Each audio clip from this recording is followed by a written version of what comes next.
Good afternoon, everybody. 6:30, Friday afternoon,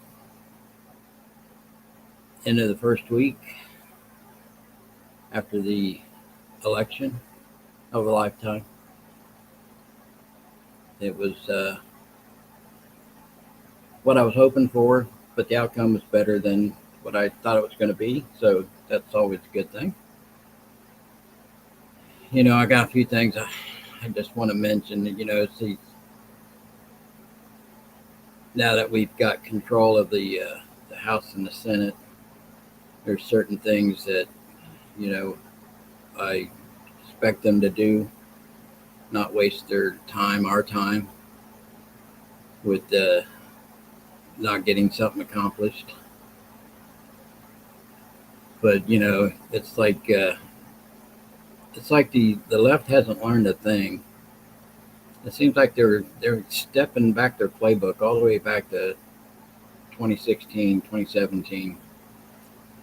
You hear like in Kamala's little speech, more and more of the same word salad. You know, it's like she says a whole lot of something and says nothing. But there is one message that I took away from that speech that she gave. Uh, they're going to do the same thing they did before, resist. They're going to fight. They talk about Donald Trump using that word fight as such, you know, dangerous rhetoric, violent rhetoric. And yet, how many times did she mention the word fight in her speech, her succession speech? But y'all remember back when Donald Trump won first time, and they had those, even from the cranes from where they build the skyscrapers in New York, they had big banners hanging from them that said resist. All the senators and everybody, it was the resist movement. It seems like they're doing the same thing all over again. It's like they just want to keep repeating history. It's like they learned nothing. And this is where this time uh, it needs to be governed a different way. Um, you know, Everybody thought that Hillary should have been locked up for her emails, stuff, and all that other thing. And of course, Trump didn't do it. His thing was, I'm president now. She can just slowly go away. Now, I bet if he'd have known then what he knows now about her campaign being the people who started that Russia uh, whole debacle thing, that he would have probably thought different about Hillary back then. But now it's a different time. They've done a lot of things illegal. And I do believe a lot of things were done illegal to try to keep Donald Trump from being president this time. It's he shouldn't just let bygones be bygones. And I don't mean go after your political enemies or nothing like that. I mean go after the people who genuinely broke the law, who used the U.S. government and the Department of Justice to try to take his money, take his freedom, and in the case of them not protecting him good enough, almost took his life. Hi, Stephanie, how you doing? So I'm hoping this time that they do make a few attempts to, and I'm going to mention some names because I believe the big names. There's probably a whole bunch of smaller group of people or individuals that I probably won't mention uh, that should be looked at, and I'm sure if they go after the big names, those other names would be brought out too. But first, before I get to all that, can we talk about how much fun it has been watching the left melt down over the TikTok and YouTube and all those places. I mean, it's really hilarious to watch. I mean, it's like it's a repeat. It's like, oh my God. I mean, people talking about they got to leave the country because they're going to be hunted down and killed, or they're going to be enslaved, or they're going to die because they have sex with somebody and get pregnant and they won't be able to have an abortion, although they really should check which state they live in before they go through all that uh, virtue signaling or whatever. Um, but it's, I really enjoyed it, watching all the uh, grown children. They're adults, but they're children. It's like they don't mature. I mean, like when I was 17, I went to work. I mean, I worked before that, but I went to work full time at 17, and I knew what it was. You know, take care of a family. You know, these people are still 26, 27, and I've even seen some of them where they're melting down talking about like they're doing they're punishing their parents because they decided not to take their money anymore because their parents voted for Trump, and that they were going to block their parents. And I'm sure these parents that are giving these children money at the age of 24, 25, 26 years old are probably going, yes, finally. But we'll see. We'll see how far. You know, it's like all the people that claim they're going to move out of the country. And I've been watching a lot of the YouTube content creators that have been having fun with it, like Benny Johnson and them. Um, just this long list of celebrities who are going to leave the country. And I even seen where Whoopi backtracked that on her show the other day. Of course, I think she did that the first time too, if I'm not mistaken.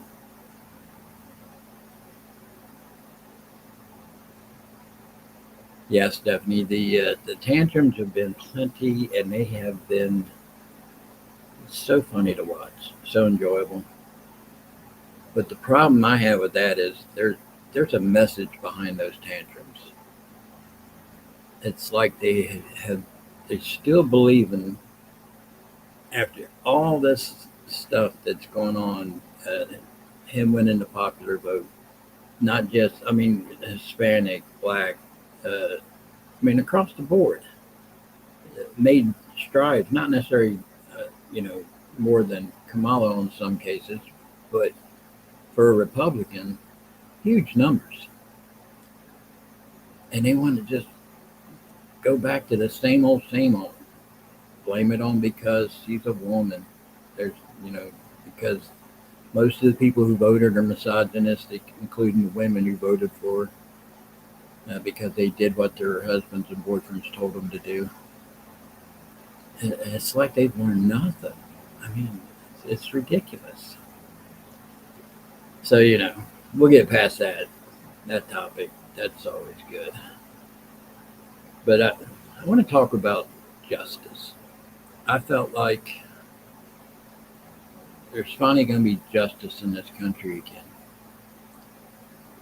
Justice for the J6ers who are doing several years for trespassing. And, you know, and I think uh, President Trump, one of the first things he ought to do is look at the cases and pardon those who really are in there silly stuff, reason why they're in there. And the ones who are violent, really they should just commute their sentences, not pardon them, but commute them for time served, because basically right now they spent more time behind bars than any of the people who did all the rioting back uh, at the end of Trump's term and the first part of Biden's term. Well, those people hardly, if any of them, seen any time. I mean, some of the J6ers who were violent, you know, they've been in there for 3 years now plus. Commute their sentence. And the ones that deserve to be pardoned should get some kind of restitution. I mean, because you're looking at people who's lost their jobs, some of them lost their homes, family members. They should get some of that back somehow. I mean, it's kind of hard to make up for the years of injustice that they've had to endure. But at least figure out some way to get them back to zero. That's what I call it. It's like you get in a car accident. You know, I'm not asking for a whole lot. If I get in a car accident and it's somebody else's fault, I'm not trying to sue their ass off. I just want them to do the right thing and get me back to zero, back to the point I was at before you hit me. That's how I feel like in a car accident. That's how I feel like with these people who have been locked up for this ridiculous thing of January 6th. So if President Trump can attempt to do that, that's a good step towards justice. Because, you know, he's not the one that locked him up. So, you know, I'm not asking him to apologize, but because, you know, it's not really his fault, but at least apologize on behalf of the government for doing the wrong thing. Yeah, what's owed to them? That's as best you can. Get them back to zero. Saying that, people like Merrick Garland, who I think really has broken some laws. We all know he's going to get fired, but he should also have some charges brought against him. Hold on, guys. I've got to jump over. I think my dog is trying to join us. Oh, I've been here for a couple minutes. You there? Yeah. Yeah, okay. Yeah, I was just talking about the firing Merrick Garland and bringing charges up against him for all the stuff that he's done, not only against President Trump, but also against the parents of these the children that they were protesting these city school councils or whatever you want to call them for the rights of their kids not having to share bathrooms with the opposite sex and sports and all these other things where they tried to you know, I say make an example of them. It's like if you're on the you have the wrong political affiliation, you just need to shut up and take it instead. I'll try to win. Sorry. Yeah, no, you're good. My little gimpy hand here.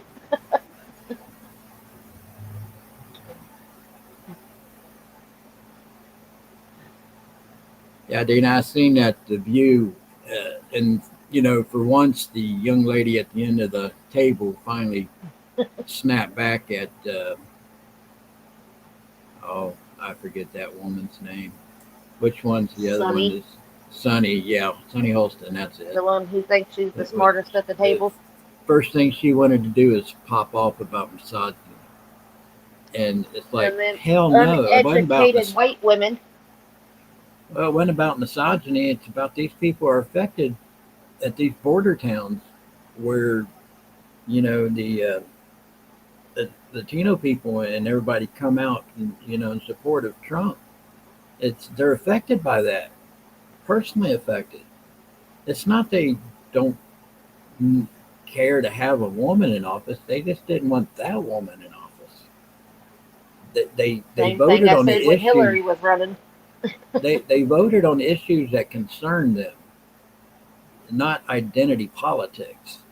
You know, it would be so funny What's that? because Disney owns the network that The View was ran on. And since Disney's took such a hard hit money wise over the last few years with their wokeness, they're trying to figure out how to get their money straight. And they have spoke multiple times on selling the network. If Elon Musk would swoop in and oh, there goes my dog.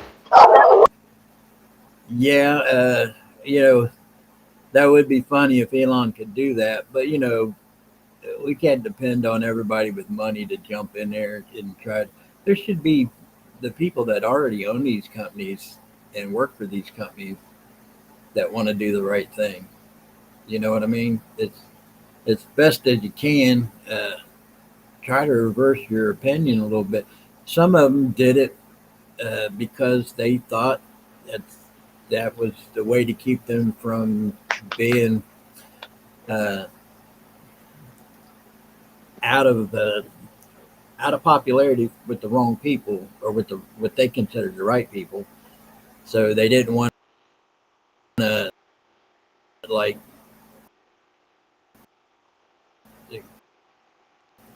waves. And even that, there's you got to be willing to stand on your beliefs, uh, even if it means you're going to lose money, or in a lot of cases, freedom. Lose your I freedom really just, at sometimes, this point, especially. they've done so much stuff that be as petty as all. Elon be petty, all of them be petty. Because they need a dose of their own medicine. Yeah, and I wouldn't even call it being petty. I would call it doing I treat justice. you how you treat me. Yeah, I mean, hold them accountable for what they did. That's all, and not even be as petty as what they did with the J6ers and give them, 15 years, 20 years. I mean, some of the sentencing that they throw down on these J6ers is, I mean, that's what they do in foreign countries to Mm-hmm. people who have a different political belief.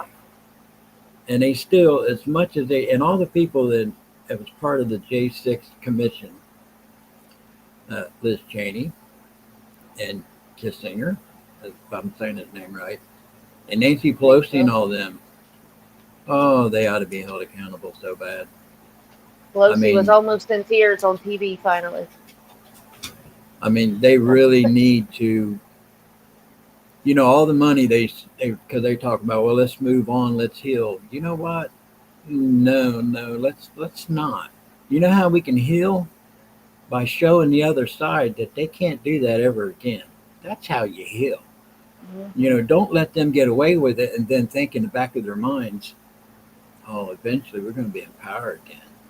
You know how These many of them guys. probably wish they would have let Trump win in 2020 at this point? Yeah, because they had already been done with him, is how they look at it. And they wouldn't have had. I mean, look how bad they look now. Like, people have seen how bad they look and how petty they got hit. Like the court cases and the wars and just everything, the border. People see that now. And he would have just continued basically trying to Progressive. figure it out. But he's had 4 years after 4 years of trying to figure it out and 4 years of getting his cabinet people. Like, he's had 4 years to get better than he could ever have been 4 years ago. Like, Yeah, I they was would have saying, just let it go. but Brandy, I was just saying before you logged in, they've learned nothing. They're going right back to the 2016, 2017 playbook. Resist, resist. That's their new Yeah. movement, which is an old movement. And You know what I Kamala's mean? speech, she Oh, said fight so many times in that speech, exactly. I said the same thing. over and They talk over. about Trump standing up saying fight, fight, fight after he just got shot in the ear. Well, she just likes to steal his wording, so right in And well, line. it's word salad. It's all she's very. She says she likes to cook. Well, I believe it because she makes a hell of a salad. I That's mean, she can't cook. That's what people make when they can't cook is salads. Because I don't care who you are. I've never met anybody who would be nasty enough to put their greens in a bathtub. well, There's at not a least we're bathtub clean enough in the world. now we're being unburdened. Thank goodness. But I was just going over like Merrick Garland. Obviously, he's going to get fired. There ain't no doubt about that. But some of these judges, and I hate, they always bring up some of these judges that did part of this were some of them were Trump appointed judges. Well, Trump don't know these judges personally. When you appoint somebody, you're appointing them because the advisors around you are saying because you can't know everything about everything. So when it comes to stuff like judges and everything, for all the different appointments that he had to make in his first term, and the same thing this time, but this time he's had time to think about it, and he's got a lot better people around him. But these judges need to have the way they handle these court cases. They need. I don't know how you can do it. Do you impeach a judge when it's been appointed, or can you fire him? I I'm mean, not there at quite least sure needs how to that be an works. investigation into to how these cases were brought, how they were dealt with, where the money come from, who was hired to deal with them. Yeah, like the judge in New York that advised the jury on they didn't have to agree on every charge. They just had to agree that he was guilty of something, which was the most dumbest thing that a judge can tell a jury. Because in this country, it's supposed to be guilty by, there's no reasonable doubt you're guilty or you're not. If there's reasonable doubt, then you can't say you're guilty. If you don't believe that a whole 110%, and they all have to agree on the same crime, and yet he allowed that to go through, and he even instructed them that they could do that. After denying Trump so much of his evidence to even be shown. Yeah, so judges like that, there's a real problem there. They cannot stay judges when they have been shown that they can't be, unbiased on the bench. You know, he let politics get into it, and that's the last thing a judge should be able to do is allow politics to get into it. Yeah, I mean, I know he can't get in there and just like, oh, you're fired to a judge, but after an investigation, if there, obviously there was wrongdoing, they should be able to take him off the bench. Yeah, I mean, there's a reason why the Lady Justice is blind. Supposed to be. So, huh? Supposed to be. Yeah, Seemed to have some LASIX or something with him, huh? But you got Mayorkas that needs to be really looked into for some criminal charges, and these prosecutors that left the federal government to go to these uh, districts in these states to help with the charges against President Trump. Every one of them needs to be investigated. What I was getting ready, my original point on that is the millions of dollars they spent investigating the Russiagate thing. And they talk about, well, it's a waste of U.S. taxpayers' money to do all these investigations. What's done is done, blah, blah, blah. No. I'm willing to say that some U.S. taxpayers' money can go against doing these investigations and letting these people be held accountable because they need to know you can never do this to us again.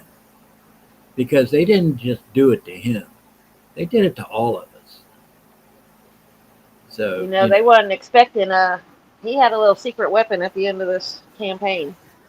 And that was Barron Trump. And nobody knows how much of an impact Barron Trump made at the end of his campaign. Right, because he's a young generation. He knows about social media. And that's even Laura was like, yeah, we would be in the motorcade, and he'd call like, Dad, I know how to get votes. Like there's this guy, like Barron was on the phone with him constantly telling him like Joe Rogan this or um what's the other one? Hayden, I think Vince it's. or something Vaughn, something oh I know his name. There's But plenty of these young I ones mean that. all of them, yeah. Like it was Barron that was like, this is where you go, this is who you talk to, this like he had a I big mean, big part to do he with was the end on of it. the PBD podcast. He was on Tim Pool. Uh, he was on Hayden Ross's. Matter of fact, Hayden Ross is the one that had the Elon Musk truck that he had vinyled. Yeah. That was Uh, all Barron that set that up. yeah. His son had a lot to do with it. Actually, he And didn't set up the Joe Rogan one. He suggested it, but Dana White is the one who got that together because Joe Rogan really wasn't trying to get political. But I mean, he definitely was encouraging him to do that one for a while. yeah, Dana, you're right. And I'm 59, and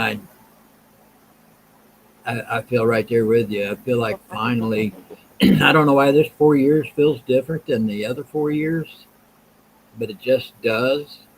And I think it's finally because Donald Trump is not a newcomer to this anymore. He's still the outsider, but there's not as many never Trumpers in the Republican Party now.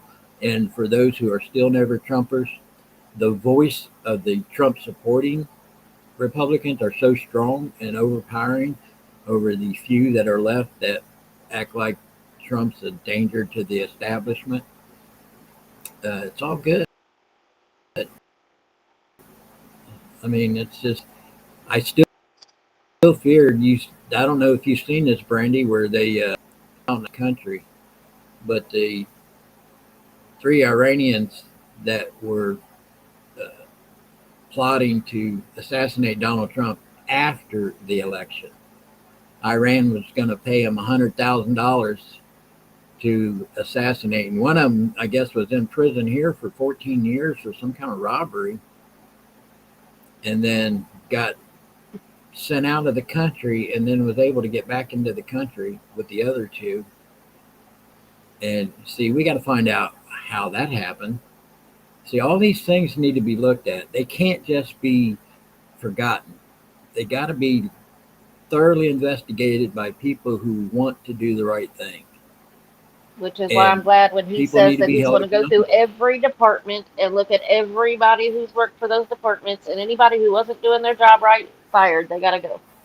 Start all over, find new people in every department, if that's what it takes.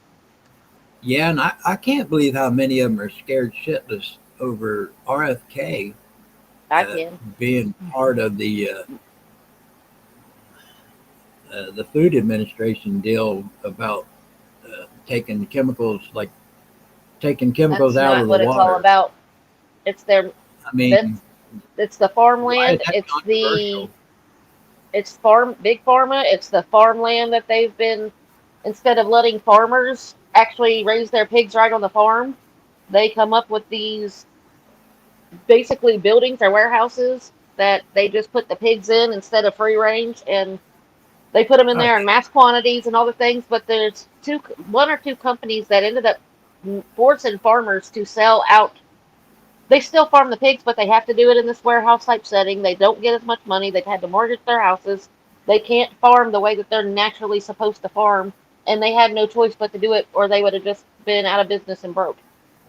Like there's a lot of crooked things that all have to do with just making money in a few people's pockets that all these people across this country have suffered and had no way to fight it. So when he comes in, he's going to shut that down, and that's what scares them. It's going to stop their money. well, it's all the hormones and stuff they pumped into these Like chickens to fat them up. there's a I name mean, for these warehouses for the pigs that's named after the guy, one of the guys that come in and forced all these farmers out of business, basically. So the warehouse that they made them build on their farms if they wanted to keep farming are called. It's his last name and something. I'll have to look it up. But look up RFK's stuff on pig farmers in South Carolina. He goes all over the place and ousts these people, like what they're doing behind the scenes and how corrupt and how crooked. well, that's what I'm saying. This this is a different government now. It's a different time. Things will change. They just gotta really do the right thing these first 2 years so that they can still have control still for the second 2 years, and then do the right thing and get stuff passed that makes sense to everybody. And I call it the dream team. We got the dream teams coming to being. Yeah. I mean, look what Trump's done already. He's already talked to Putin. They've already And these talking people about are a offering up. ceasefire. He's not even having to call them. They are getting a hold of him. He doesn't have to do Well, anything. they're already talking about a ceasefire over there with Gaza and all that. And it's just all these things. China's already got a hold of Trump about continuing on with the trade package deal, and not wanting to. They want to have good relations with us instead of adversarial. I mean, it's like he's done more in the first week and ain't even president yet. Why couldn't Biden and all them had gotten done all this? I mean, look, they're already talking about. Well, they ain't talking about. They're already doing it. That big, huge caravan that was on its way to the southern Yeah, border. I've seen that. Donald Trump already talked to the president of Mexico, and they already now are implementing that stay in Mexico policy again. And it's funny to see how so many of those caravanners are turning around because they don't want to stay in Mexico. They want to make it to America. And I go back to these states and these cities. They still don't. They haven't learned nothing. I mean, I've seen how so many, like California and New York, were talking about that they're not going to help with their local The authorities to vouchers. help Trump to no to help Trump get Oh, deport okay. the illegal aliens. To Yeah, but they deport them, just they come already out in said New they're not York going to help. and said that they're about to end the vouchers for the immigrant program. They're about to stop paying them all of a sudden. Well, see, and that's the thing with there's things that Trump could have done last time that he didn't do because he was trying to play nice. But now it's like all these states that are saying this, they're creating their own monster. Because what's going to happen now is these illegal immigrants that are in other parts of the country are going to migrate to these states where they think they're going to be safe from the federal government. Well, he's getting rid of sanctuary cities, so I don't know where they're going to go. Well, they can still claim to be a sanctuary city or state, and they can claim that they don't have to help the federal government with using their local, like sheriff's departments or anything like that. The thing is they could have cut the money the last time he was in office, and he didn't do it. But see, it requires Congress to do that. So now that he's going to have the House and the Senate, they literally can cut their money off, and it's not going to be too comfortable to live in those states. Yeah, look, the World's Fair, or I think is that what? Yeah, some of you guys are that are my age probably remember. Like he's going to have a year-long celebration for our Oh yeah. 250th year. Now Well, I was he wanted to go back to what they used to do years ago. Like years ago, once a year, people from all states would come together, trade and sell produce, and their make stuff that's just the like World's way back Fair. when. And that's what he wants to implement again That's every year.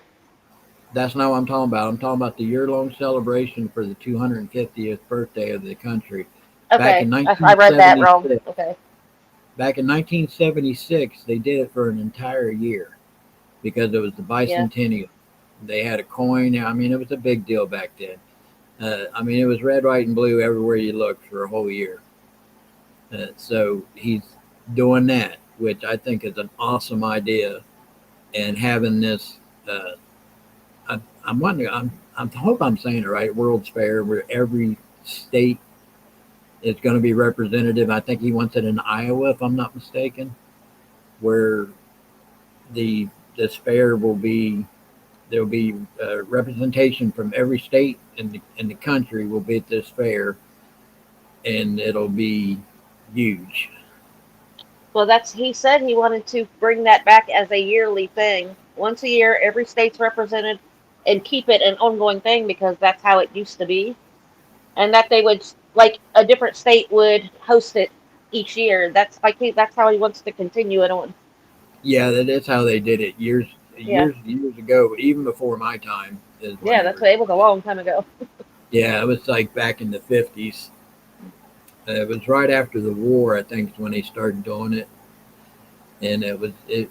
I don't know how many years they did it, but I do remember that saying that. But it's a good time. Hopefully, it won't get spoiled and bogged down by unnecessary. I mean, even the protesting that's going on around the country, at least for now, is not nowhere near the size that it was the first time he was elected.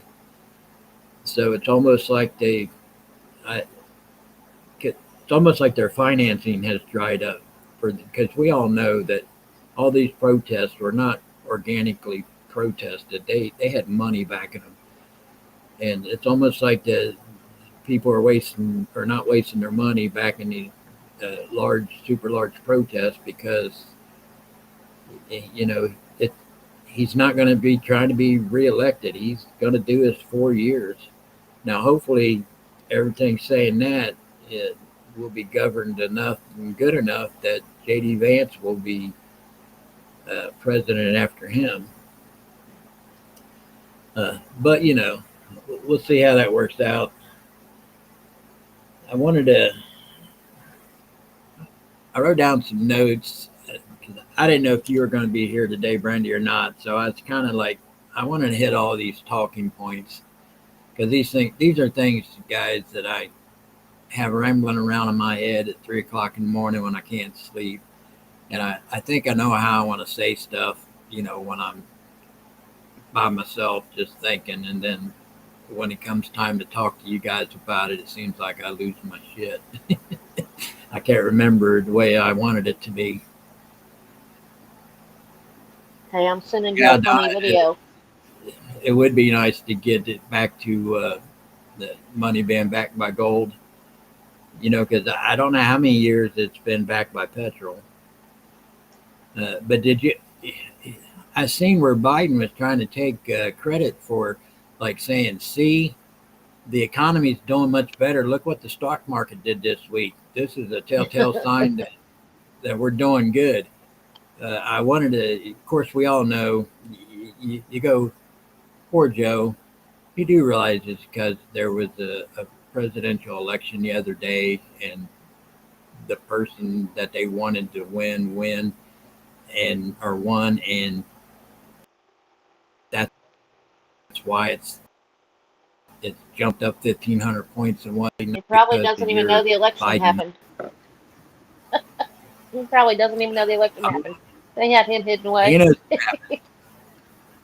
and I'm loving that outfit that his wife wore to go vote. That right there tells you something.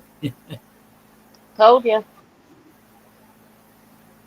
Yeah, their subliminal messaging is not very um how do you say it? I don't know. The word went out of my head. Yeah, you guys Very talking obvious when about they. things that are happening because of the food or food sources. Yeah, and I'd seen in there before it rolled out where I can't read it no more. I believe that what they put in our food doesn't have a lot to do with the uptick in autism. I mean, seriously, it has to. And then that uh, RFK wanting to take fluoride out of the water. I guess there's actual government studies that show that uh, fluoride in the drinking water lowers your IQ. That's been a. I mean, they proved that a long time ago. Since as long as I can remember, I know fluoride's bad for you, but they stick it in the toothpaste. They stick it in water. Well, they tell you not They. to swallow your toothpaste though, but you're swallowing That's. water. I mean, it's. They put it in all kinds of things when other countries do not allow it. We was taught that in school. Well, hey, Libby, how you doing? I hope we do get back on a healthier path. And I say that, but anybody who's watched my videos knows that I'm a big guy. But the thing about that is, and my kid will tell you there, I'm not like an overeater. It's just my DNA is, I don't know what it is, especially with me being handicapped now. I have less and less activities, which makes it worse. But what I was getting ready to say was when I was a child in elementary school, I was the only big kid in the class. Now look, what is it? 50% of the our children in school now are considered overweight or obese. And and I remember being the big kid, and to see it, and I hate to say it, this may sound kind of selfish, but when the world started gaining weight, I started feeling more comfortable because I felt like the world was like starting to be my size, and me not being such an outcast. But actually, I'd rather be the outcast, to be honest with you, and have our children be healthy. And although the world is different too, they spend a lot of time in front of their TVs instead of out playing with their friends. Hopefully, we can get back to that again. But some things you can't roll back.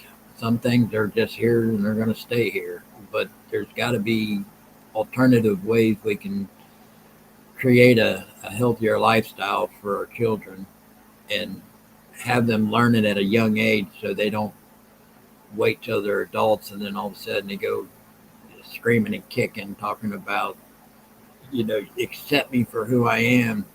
You can't fat shame. Well, you kind of can. Uh, me being a big person, I don't mind somebody having. Now, I do hate the fact that, and I was just talking about this the other day to somebody.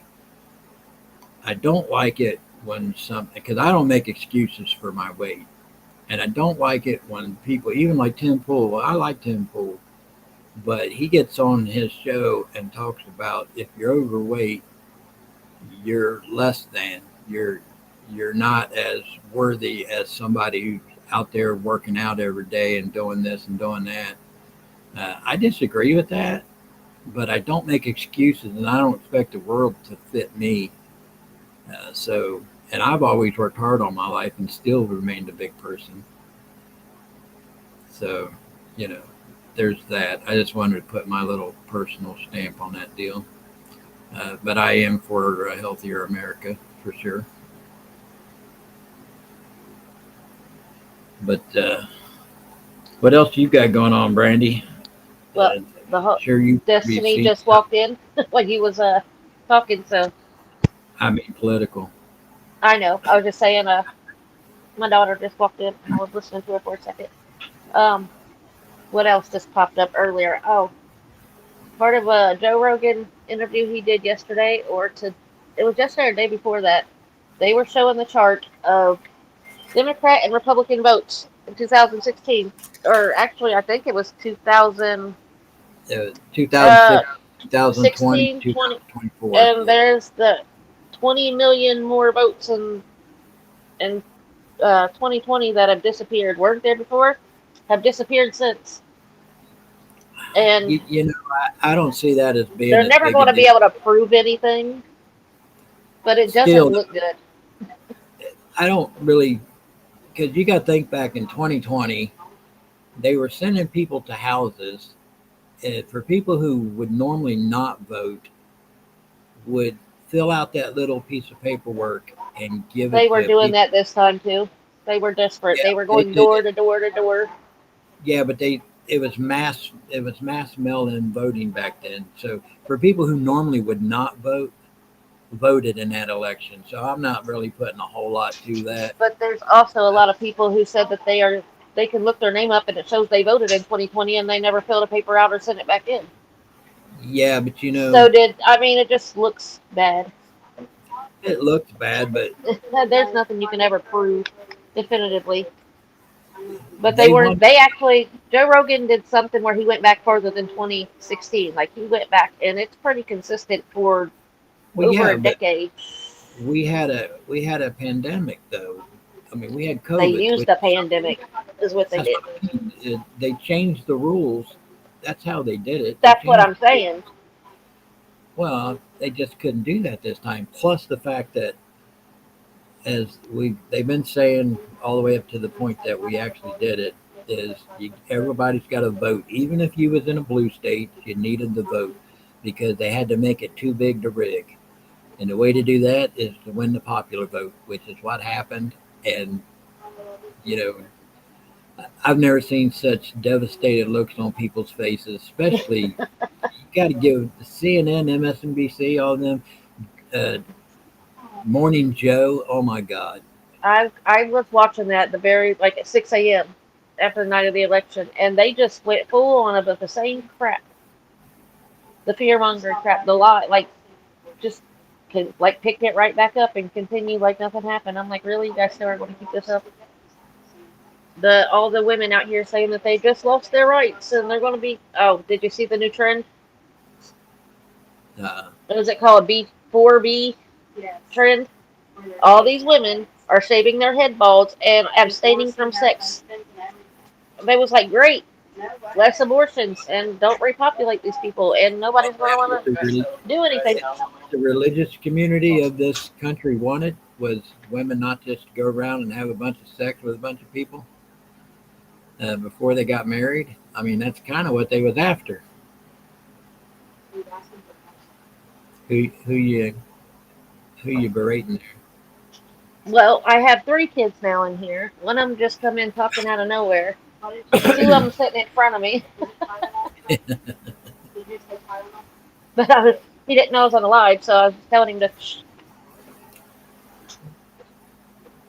But Yeah, California, who is vowing to stop Trump from coming into their state to deport people. I was just saying, what's going to happen is all these illegal immigrants from these other states are going to pile up at these uh, sanctuary states, and then they're not going to get any help from the federal government to help take care of them. So they're going to create their own mess that's even worse than what it is now. And if that's what they do, they deserve what they get. They do it to themselves.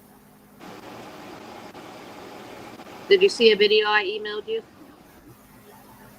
Just now? Yeah, just about 10 minutes ago. You know, oh no, I can't. The one woman on TikTok and YouTube that likes to imitate Kamala, she's really funny. Oh yeah. She made a new video. I emailed it to you. Yeah, no. I tell you what, I do have a video from. Y'all know who Scott Jennings is? He's the Republican commentator on CNN. I know I've heard the name, but unless I seen the face, I don't watch him enough to. Well, I wanted to play my name. He pretty much silenced the CNN panel. I mean, I'm pretty sure I know who you're talking about. Is he like the brown-haired guy? Well, they were trying. Yeah, I mean, I'll show you here in a second. I'll play the video. But they all had their reasons why they think Trump won the Latino vote, the black vote, and when I say one, I mean in large numbers compared to before, and the popular vote. They all had these, their left wing reasons of why that Trump won. Well, he kind of said it as probably as better than I can say it. So y'all give me a second here. I'll try to bring this up, and we can watch that real quick. Because I'm still in it. So let me try that real quick. I'll be right with you. Well, I won't be able to.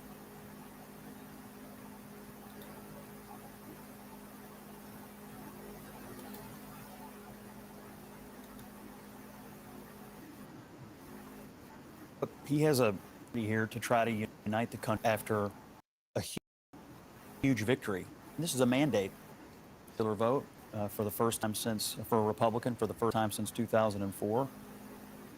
This is a big deal. This is isn't backing into the office. This is a mandate to do what you said you were going to do. Get the economy working again for regular working class Americans.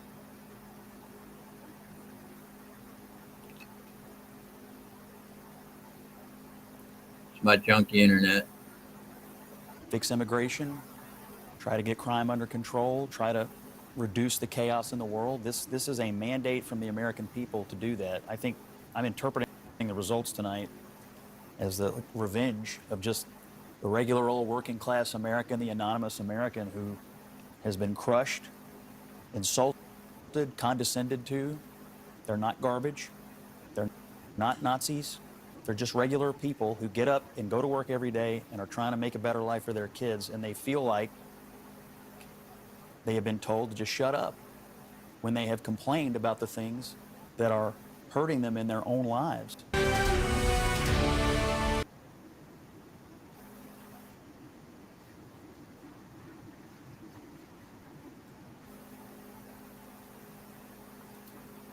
So anyways, I don't know. Did that play through all right, everybody? Brandy?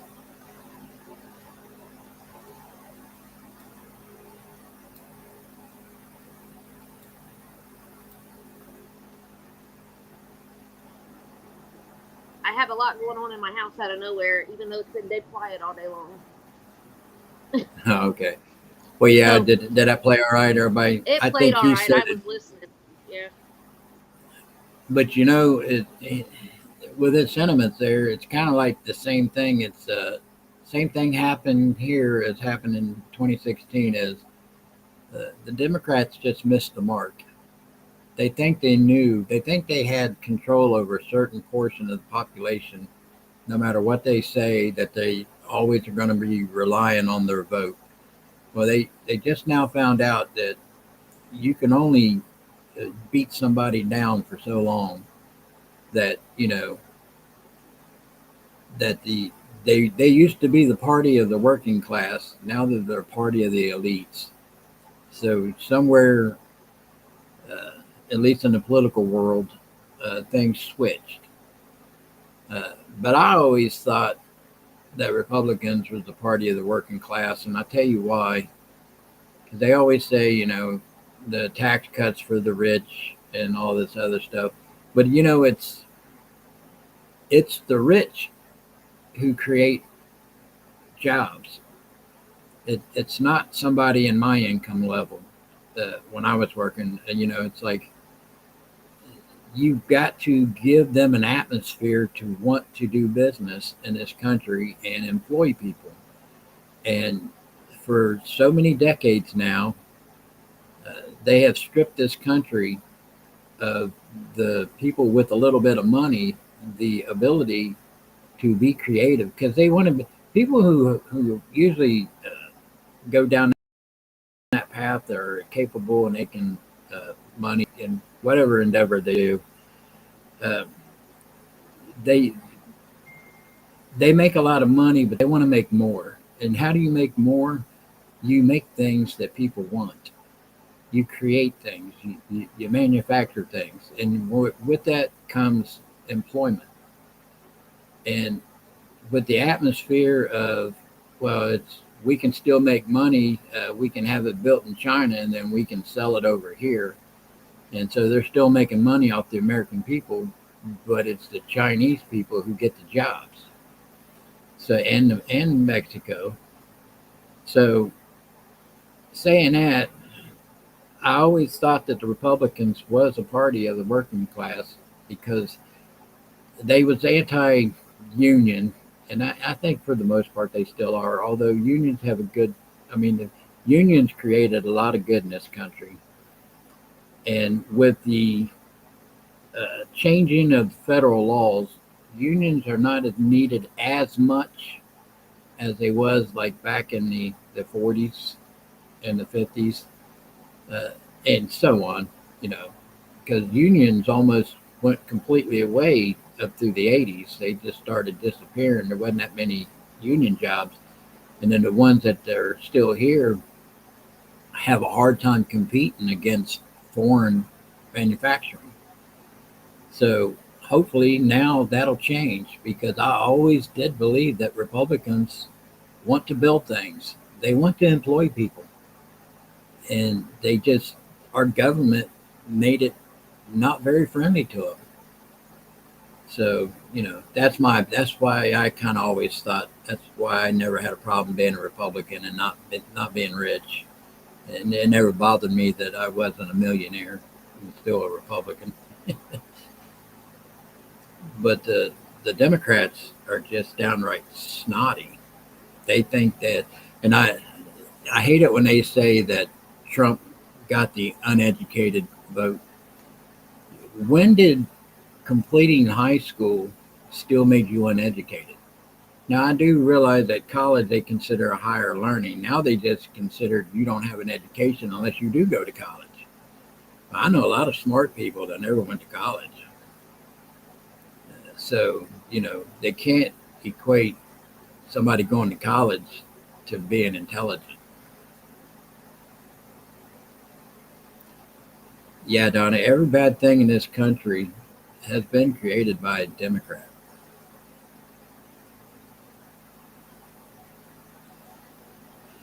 But, what do you guys say, Brandy? Well, I texted you. Uh, I texted your phone a second ago.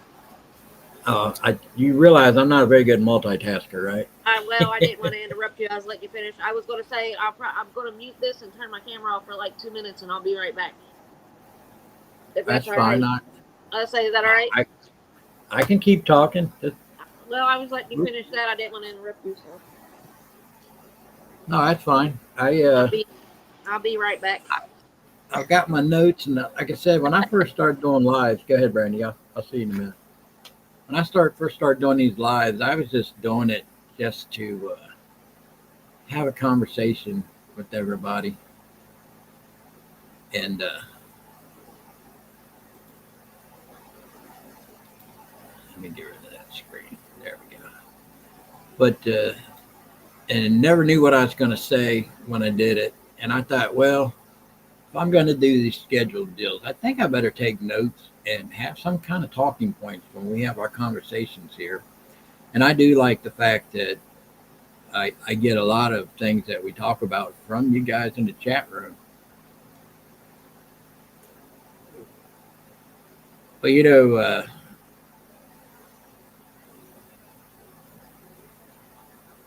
what you're saying there, Don, is true. JFK was probably a good Democrat for the country, and what they do, they killed him.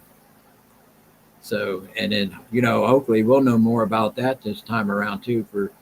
And I get it why Trump said he changed his mind, not releasing the documents from that investigation back in the day, and because he said there's some people that could be hurt that was still alive. But my thing is, if they can be hurt by what those documents have to say, is there a chance that they might deserve that? If that's the problem, maybe they didn't get held accountable back then, and maybe they're too old now to be really held accountable the way we would normally do it. But at least everybody ought to know if there's people still alive that did something wrong back then. People ought to know it. Maybe their family members don't even know it.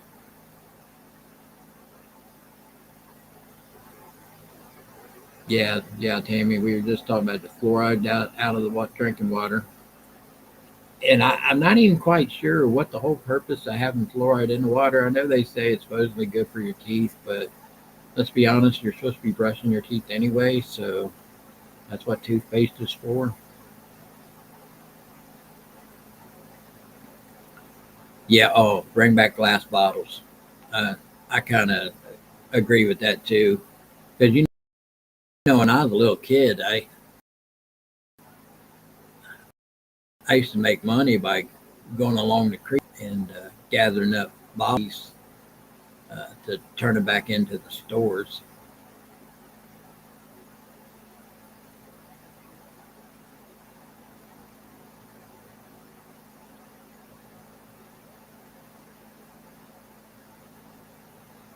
I don't agree with that cost assessment there, Andrew.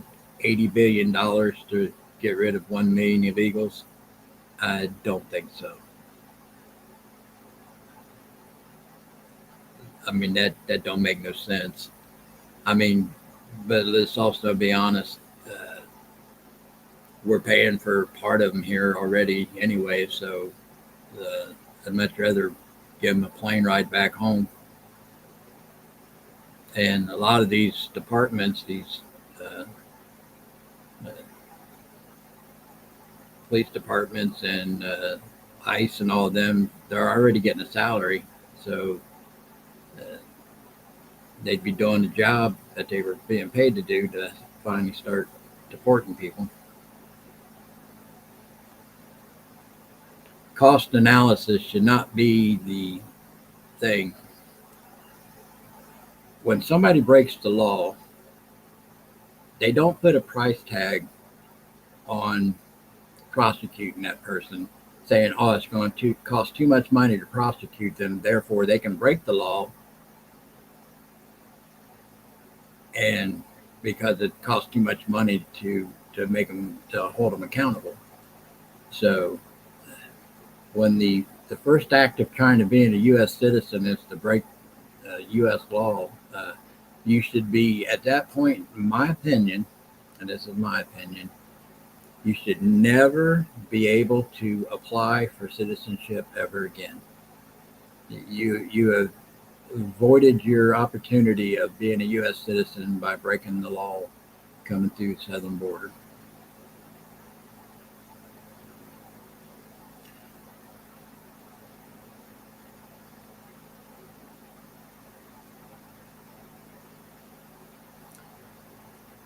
And where did Andrew, where did the number come from, that $80 billion? If I could ask, I haven't seen that. And like I said, that sounds like it's wildly, uh, the cost just doesn't sound, at least in my mind. I mean, if it's coming from a Democrats analysis, you got to remember they spent $9 billion putting in 8 charging stations. So they really don't know how to spend money.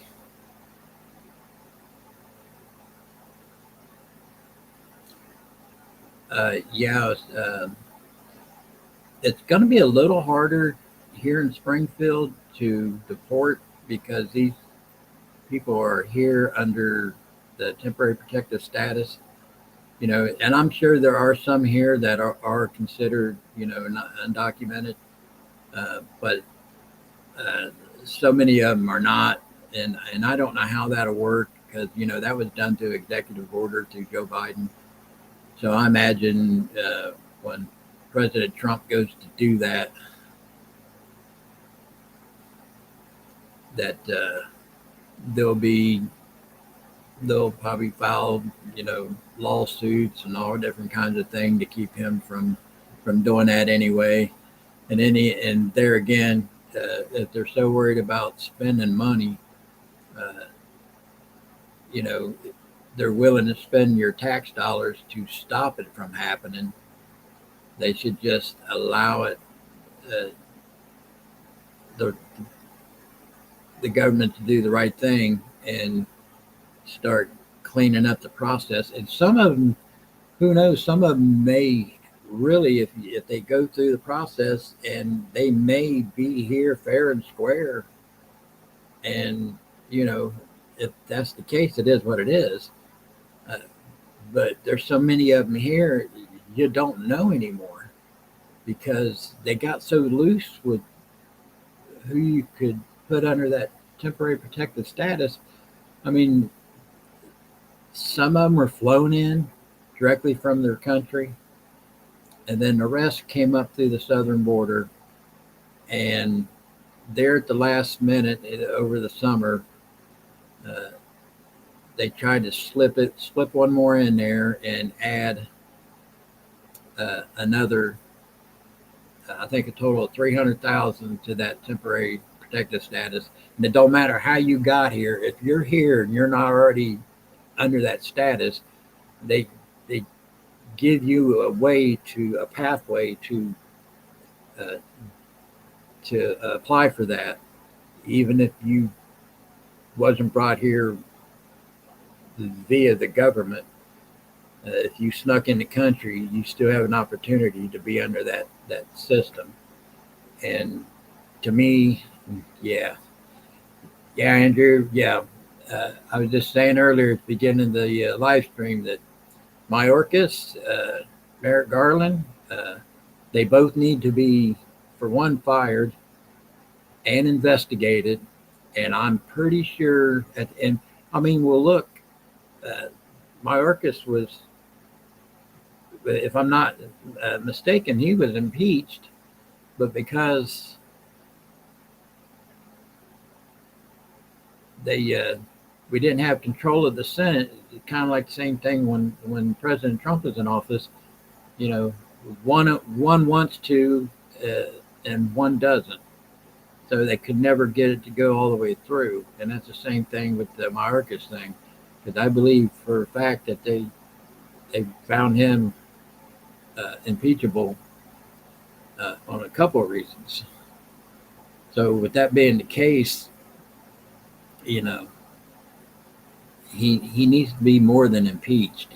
There needs to be some investigations and there needs to be some charges. And these people needs to. I mean, look, if I'm not mistaken, Merrick Garland, uh, he defied uh, Congress, and if I'm not mistaken, uh, Steve Bannon and Navarro uh, both did. Even it was 4 months, but they both went to prison for defying Congress. So Merrick Garland needs to have his 4 months in prison. So hopefully that'll happen.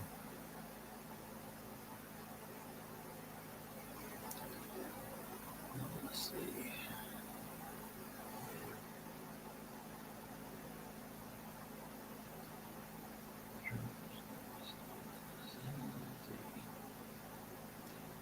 Yeah, Donna, they will be deported.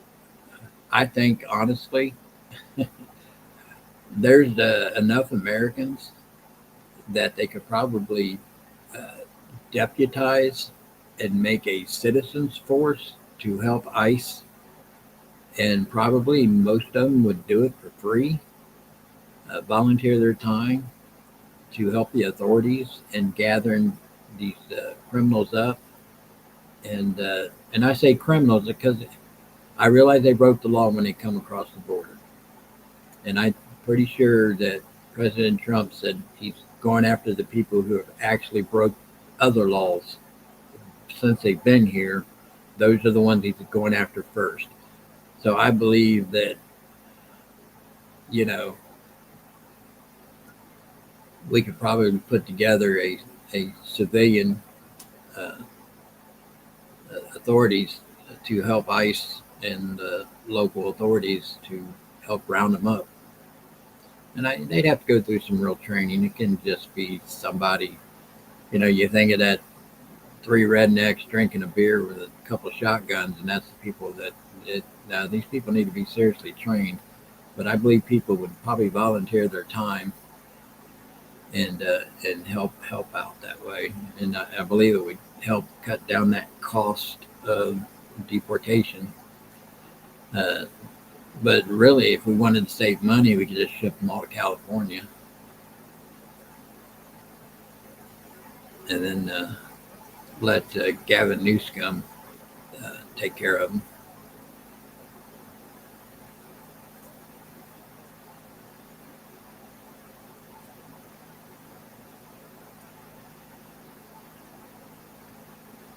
You know, the thing about Hunter Biden is I think they need to finish the investigation on that. The serious crimes, the international crimes, uh, the local crimes. I mean, honestly, I think they just did all that so they'd think that the American people would go, oh, okay, he's getting charged for something, when really they're getting by with the serious stuff of dealing with China and Ukraine.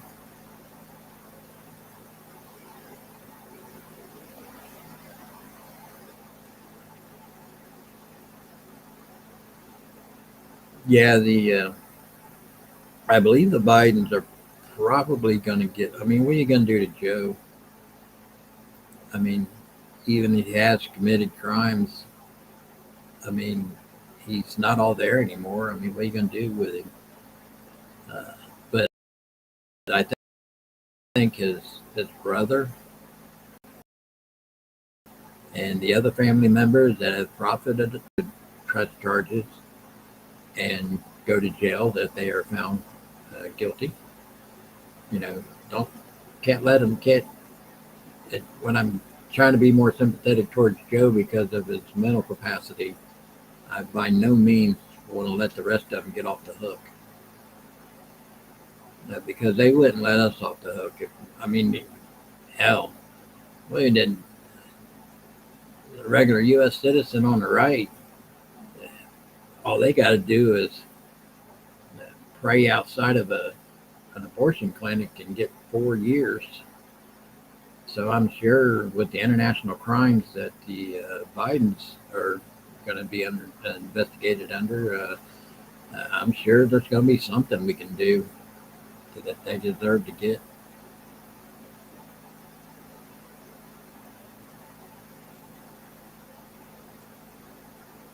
Yeah, Donald Biden is just a shell of a man anymore. He's not he's not somebody you can go after. I mean, if you literally, he could be found not uh, capable of holding trial because of his mental capacity now. So, but that's what I was saying. The rest of his family still can.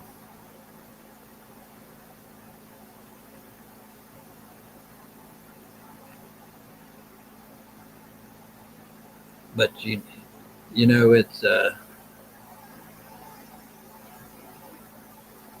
just feels surreal still. I don't know about you guys. You know, it's like I feel like it's not that I've done much. I get on in front of a camera and I spout my opinions, but I just feel like that we've been struggling. I feel like I've been part of the struggle. I think everybody in here probably feels like they've been part of the struggle. It just feels like it's surreal. It's like you kind of want to take a deep breath, but the fight ain't over. And in some cases, it's just begun because the Democrats, by all their stupid logic, think that they have this moral high ground, and they have convinced these young ones that fascists and a bunch of Nazis are now in power. When if they, I don't even think they know the real definition of those terms anymore. It's kind of like the word racism gets used so much, people have lost the real definition of what that means. You know, it's just like you can talk, you can try to explain, and like I said a couple weeks ago, if somebody on the left wants to have a real discussion, I'm willing to talk to them. But to try to convince them of what we all know to be true and can prove, and they want to argue with about it, I'm done. I'm tired of them. I I did a thing on Facebook. It almost got me in trouble the other day talking about the left.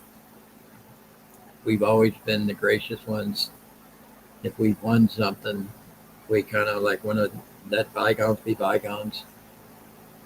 And and all they wanted to do was throw us under a jail cell somewhere, under a prison, whatever, or say we don't deserve to be in the country, we don't deserve to breathe the same air they breathe, go to the same colleges they go to. So,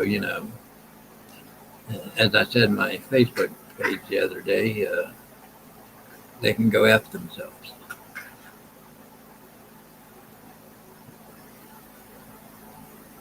So, yeah,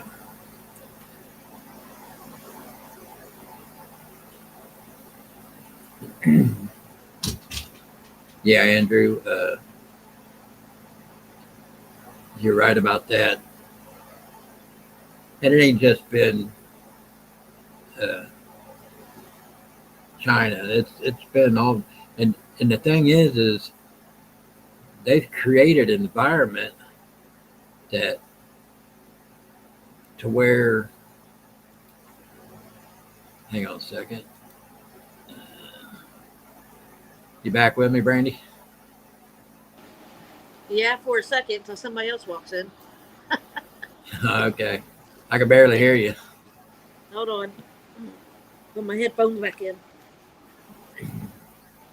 But they've created this environment that now instead of because they say they don't want to be friends, and nobody wants. You don't have to be friends with another country that's ran by a dictator or a religious faction that may not be agreeable to the way we do things, or their citizens' civil liberties are not the same as ours. Their rights are not the same as ours. We live in a unique country. We have more rights. Well, the rights they've been trying to take away for the last few years, but we have more rights than any other country in the world. And what this has done is they've demonized all these other countries, but yet behind the scenes, they're taking money from these other countries. And then in the same breath, we're also using U.S. tax dollars, giving these other countries money that they claim that they want to demonize because they don't run their countries the way we run ours. It's like they're talking out of both sides of their mouth, and so. But my original point is now you got North Korea, who has successfully launched a ballistic missile test, and now China, North Korea are both in Russia running military exercises together, and Iran is going to join them. So you put these countries together, and they pretty much feel like they can dictate some rules around this world. And it's something that our own government has allowed that to happen. And it's going to be hard for President Trump to reverse that, or at least at best he can put a halt to it going any further. Because no matter what, I mean, economically, we have the highest consumer power in the world, and but that's quickly eroding because we don't make nothing anymore. You can't have a country full of service jobs and expect it to succeed for very long, because you're basically you're feeding its the animal, you're feeding itself to itself, because unless you make something, you're not profiting off anything. Because not only do we need to make our own products for our own citizens, we need to make products that we sell to the rest of the world, so our country as a whole grows richer, which is where energy comes into play. We get energy dominant again, and we'll be able to dictate just about anything we want to do. And honestly, it's not like we're going to try to create something bad for the rest of the world. If anything, we're going to try to improve things. But not everybody wants our point of view as far as improvement. So, you know, we got to take care of ourselves. And I feel for first time in a long time that's going to happen. Yeah, I've rambled on about that subject for a little bit now.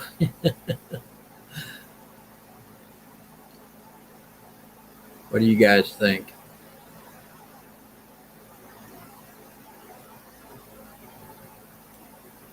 You still here, Stephanie? Sorry, I didn't realize my chat room wasn't scrolling anymore. There you go.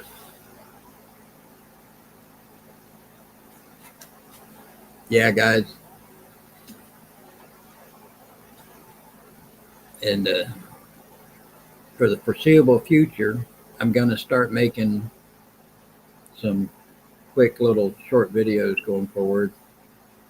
And for now, as long as you guys will have me,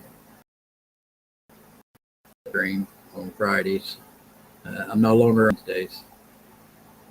But I also, on my car channel, it's for the night owls who want to just hang out and just chat.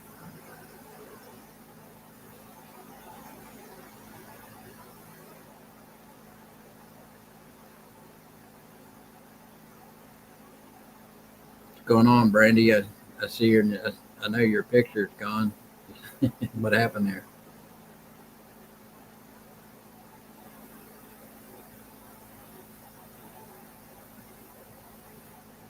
Yeah, it's hard to believe. I just read that. It's hard to believe that we are $36 trillion in debt.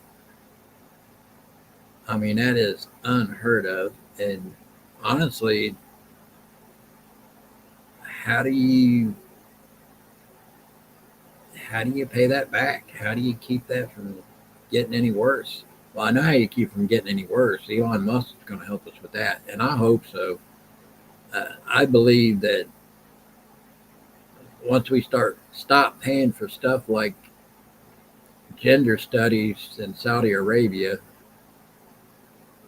I mean, you know, and from what I understand is Rand Paul is going to help with this, and I believe he's been wanting to do this for a very long time. You know, because he's another good person when it comes to wanting to get rid of government waste. Because basically, he's the one that brings all these dumb expenditures that we spend around the world. He's the one that brings it to light in these committees. That's usually when I hear about them, is when he brings them up.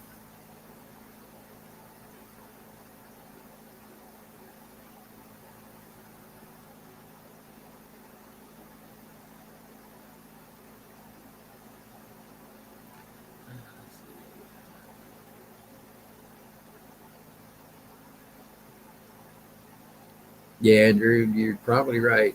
You know, and I think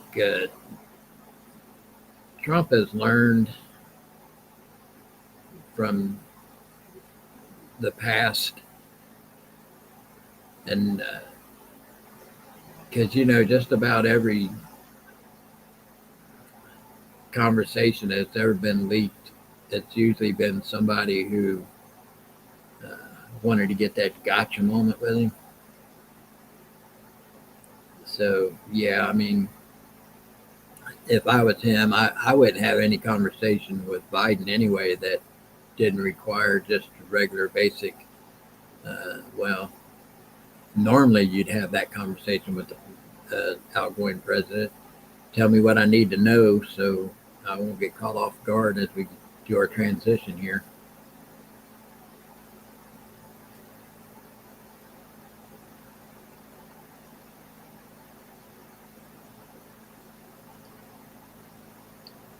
Yeah, the Federal Reserve is it's not a good thing.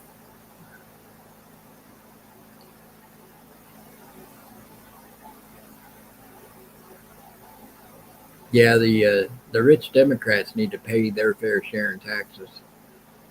I think since they believe that wholeheartedly, that's been their mantra for the last several years. Uh, any tax loop that's available to most people should be, and I know you can't do this, so I'm just teasing here, should be removed if you're a Democrat. You should have to pay a straight tax and get no exemptions of any kind.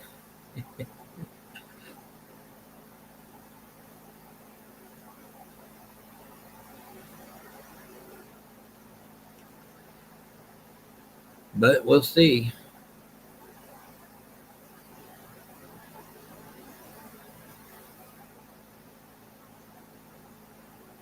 But yeah, yeah, Libby, you're right.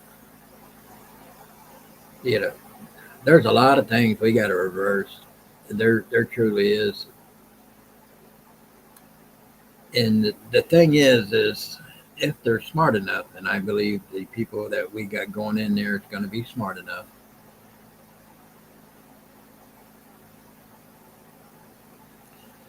that they can look at the things over the last 50 years. Well, let's go 50 years of the practices and policies that has steered us down the wrong path financially and in every other way possible, whatever it is, education, all of it. They have a, a map, a blueprint of what works and what didn't, or what does and what doesn't. So I believe that with the current group of people going into office, if not just the transitioning team, but will also be part of the administration, um, we will start seeing some improvements. And and I say it all. I'll say it again. I'm calling them the dream team. If you ever wanted a better group of people to be in power, it's coming. And I'm so excited about it. I cannot explain how. I know you can't tell because I don't get excited about that much, but I am so excited about the things that are going to happen.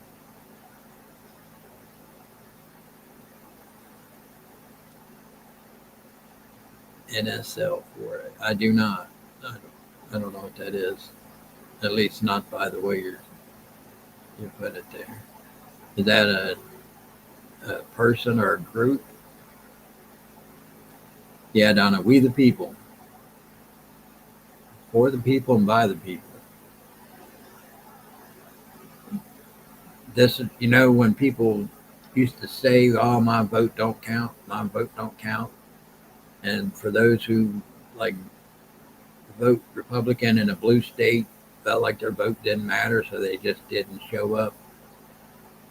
And they were finally convinced this time that it had to be too big to rig.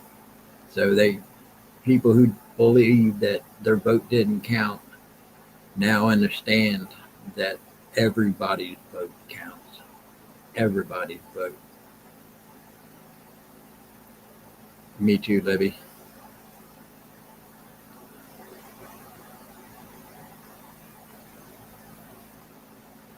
Yeah, and I tell you, it's all good for now. We still we we still need to poke our heads around the corner as we make each turn. Don't think we don't. I can tell you that right now. I mean, you can call me gun shy, lack of a better term, uh, but some people. Somebody used the term the other night in here. I had PTSD from the 2020 election, waiting for the other shoe to drop. And it's true. I was waiting for that because I I hoped for the best and I prepared for the worst. So I was ready. But you know, it ain't over with yet. That's like my small town. It's hard telling what's going to happen after January 6th here when it becomes absolutely undisputed that President Trump's going to take office. National security leaders for America. Formed in 2021. So tough. Big tech. And they endorsed. Really? See, they try, you know, to me, they try to stack the deck. Even though nobody ever said politics was a fair fight, um, but you still anticipate people will play by the rules. And, you know, and it took a few beatings, but I think we finally learned, we finally have been beaten enough to know that we can reach up and grab that switch and keep that next stroke from happening, that next swing, and do a little reversal.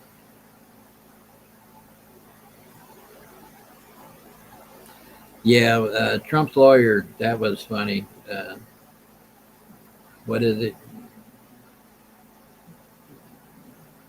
That it's he's going to throw her fat ass in jail or something. Although I wish he hadn't. I mean, come on. You can be disrespectful without being disrespectful in a way like that. Because she can be a mean, despicable person, and her size really has nothing to do with it. Because there's a whole lot of skinny assholes out there that's trying to keep us from winning.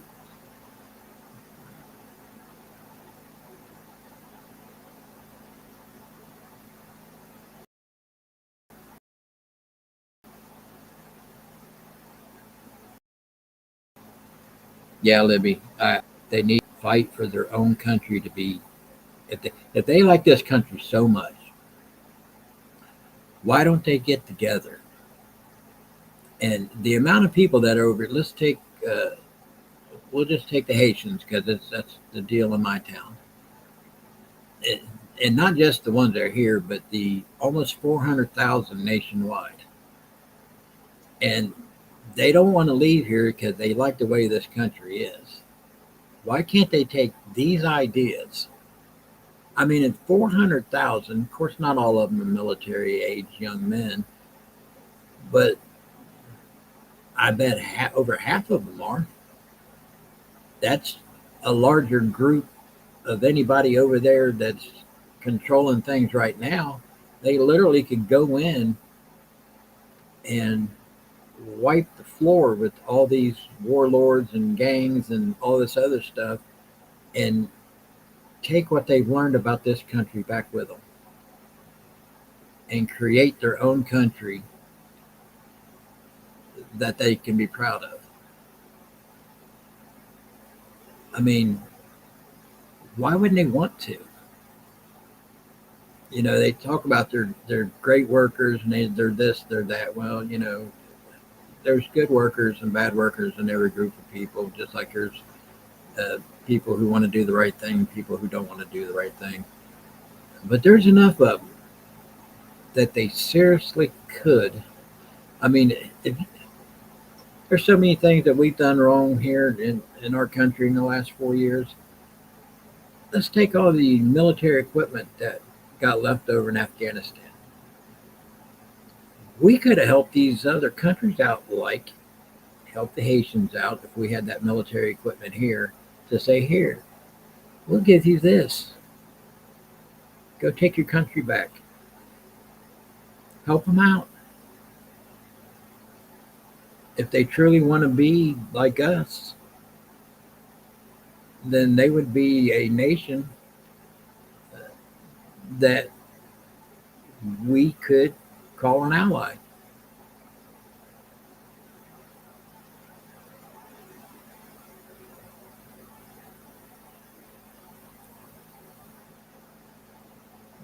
Yeah, Brandy, the military age China people that are over here, they can't, there's not enough of them over here to fight the machine over there. So, and plus, most of them that are over here by on the behest of the Chinese government anyway.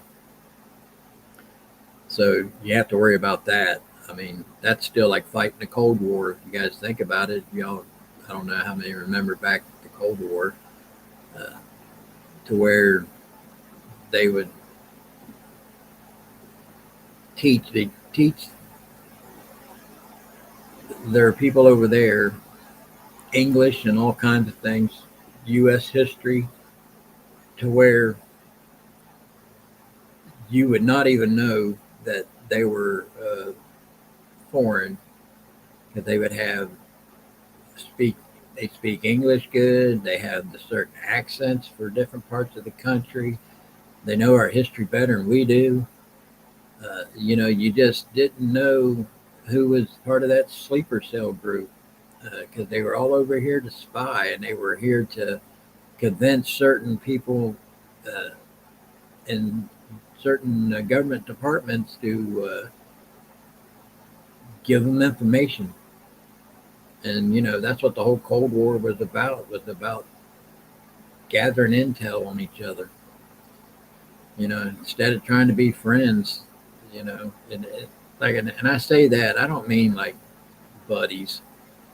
I mean like you run your government the way you want. We won't impose on you. You don't impose on us. But there's somewhere in the middle that we can coexist and work on things that we can work. I mean, look, part of our space program is with the Russians, but yet our current government acts like the Russians are the enemy, but yet we have a space program with them.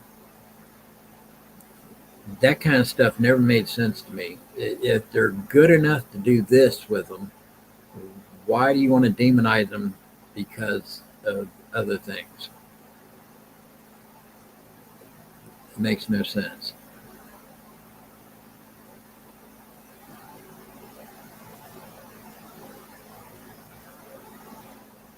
Thank you for their service there, Donna. Yeah, I have a lot of family members that were in the military too.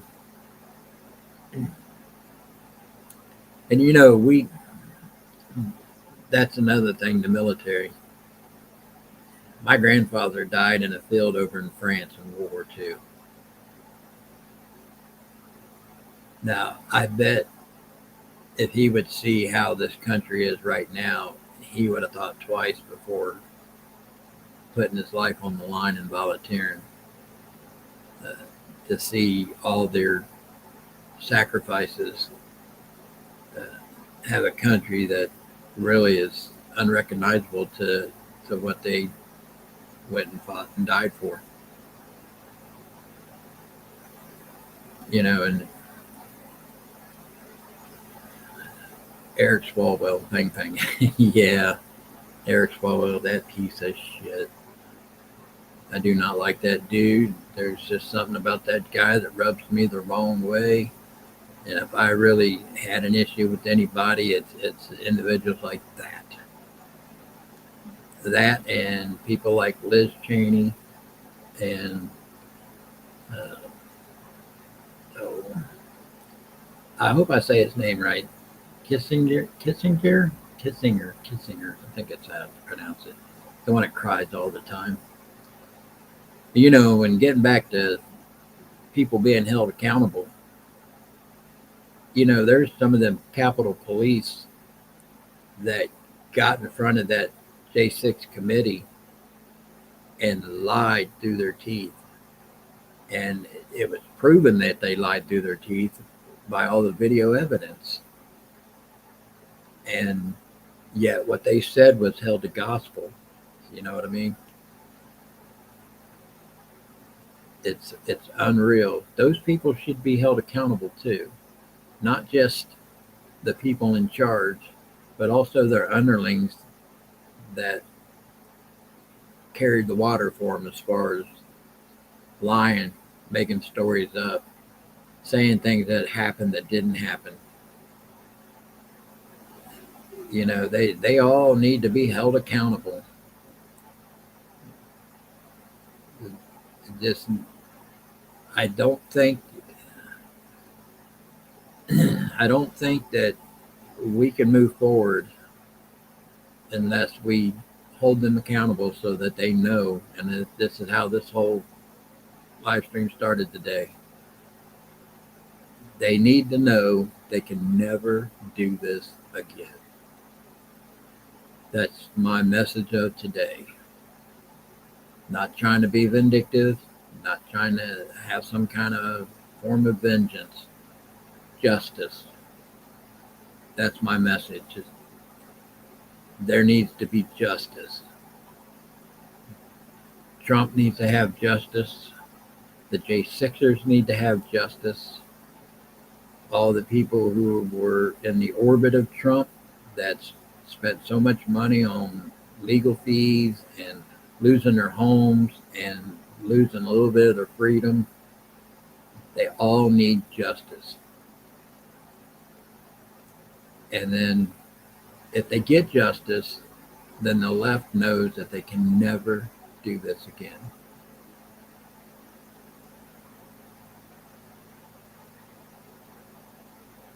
Yeah, Donna. Freedom, that's right. So, saying that, I told myself I'd cut these live streams off instead of continue to keep going. So I'm not cutting it off yet. I still want to have a conversation here, but like if we hit the 2-hour mark, because I want to do this every week. I want to have a structured time frame. I want to have a message that I want to be on point with every week. You know, basically just talking points, and then I want to have conversations with the chat room.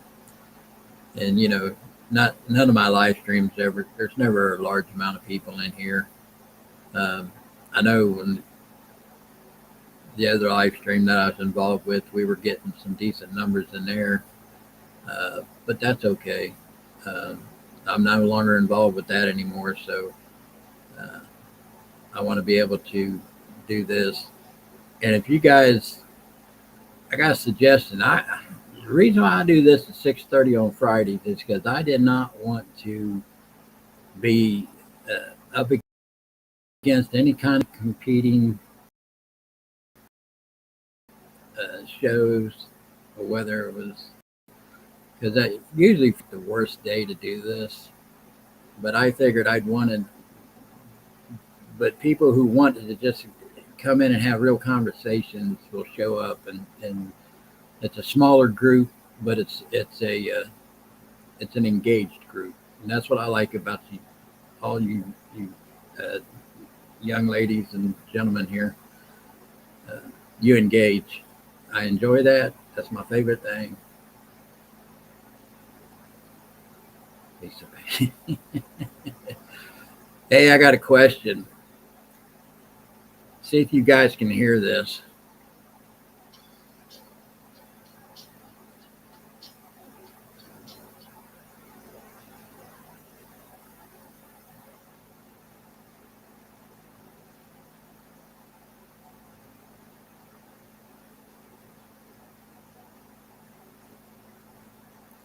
Was you guys able to hear anything?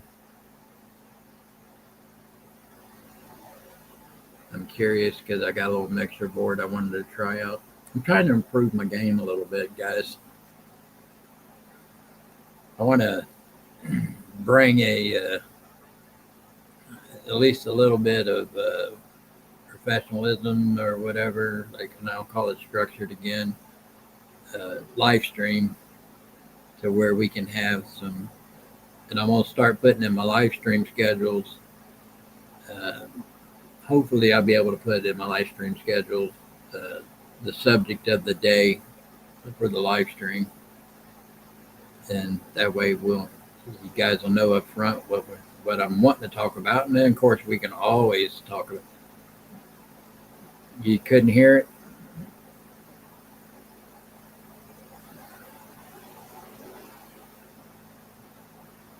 Let me try it again. Let me turn it up.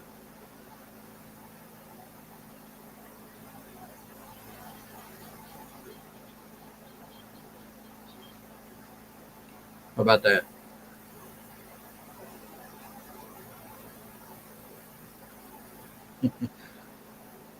Yeah, I'm just trying out this mixer board. It's a little silliness. Thought it'd be fun to use every now and then.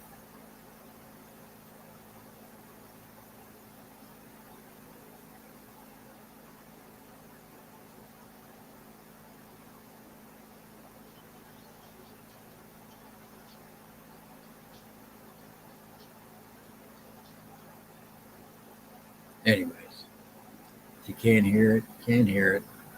I don't know why. I don't. There ain't that many buttons on this thing to get the volume pushed up on it.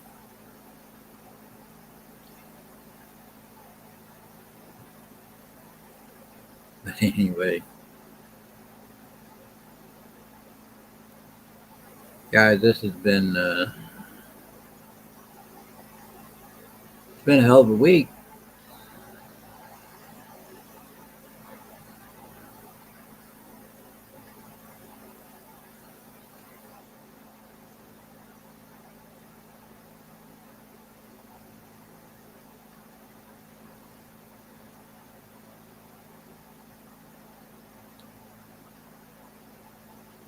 Yeah, that'd be something good to do, Rusty. Hold it up to the mic. It's not like that. It's see, I hear it in my earpiece really good. I just figured that since everything's plugged in together, because my mic runs through the same mixer board that these sound effects are in. So if you can't hear them, I don't know why, and I can't quite figure that out. No, if it doesn't work, it doesn't work. As long as the mic works, right? I've been trying to use this thing. Sometimes I get it to work right. Sometimes I don't. It's my voice sounds funny when I hear my voice through the mic. But and I hope to improve on being able to share the screen with videos and literature. Hey Donna, you too.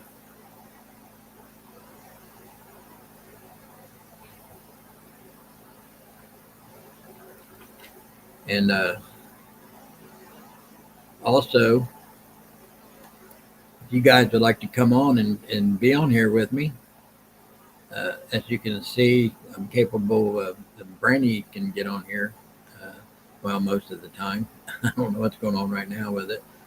But if you guys want to come on and hang out and be on camera, and we can have a conversation,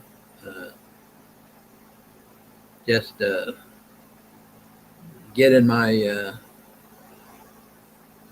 my link and get my email and email me, and I can email you a link to where you can log in and get on screen with me, and we can have a conversation and talk instead of just going through chat.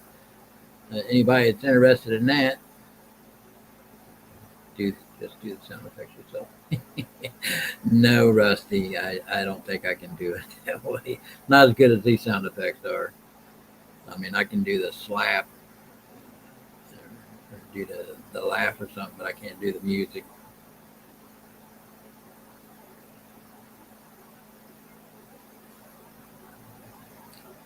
Yeah, Andrew, go ahead. What you got?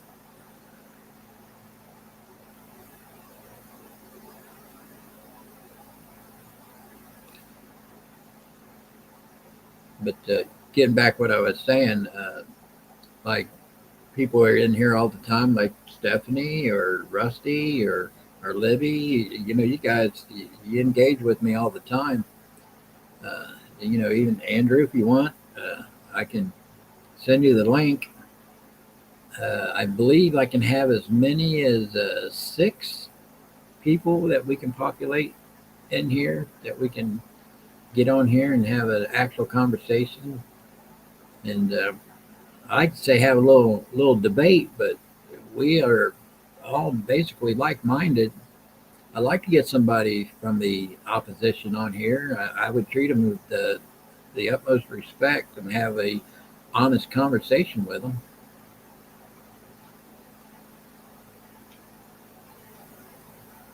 So, it's always good to do new things. Plus, this whole live stream thing right now is for beginners. And thank God, because I don't think if it was any more complicated, I could do it. But as I'm learning this, it trains me to do the next level up, to create, like right now, using this system. I don't want to get all too technical, guys, but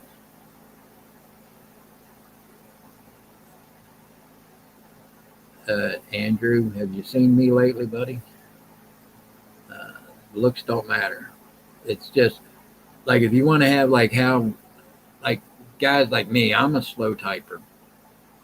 I get in chat rooms, I type so slow the conversation rotates faster than I can get my message out. And I don't know, it just seems to me like if you can have a verbal conversation about the stuff we're talking about, for one, it makes it more entertaining for those who just want to listen in or watch. And we could probably really get into some really good topics and have some really good conversations about stuff.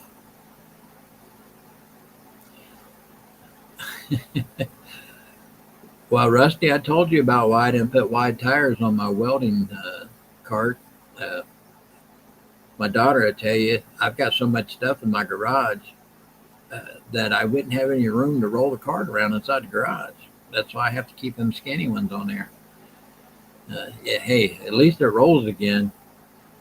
I know that wasn't much of a video, but when you're in the garage, you kind of got to make some kind of content. You can't just waste the effort of being there and doing that and not filming it.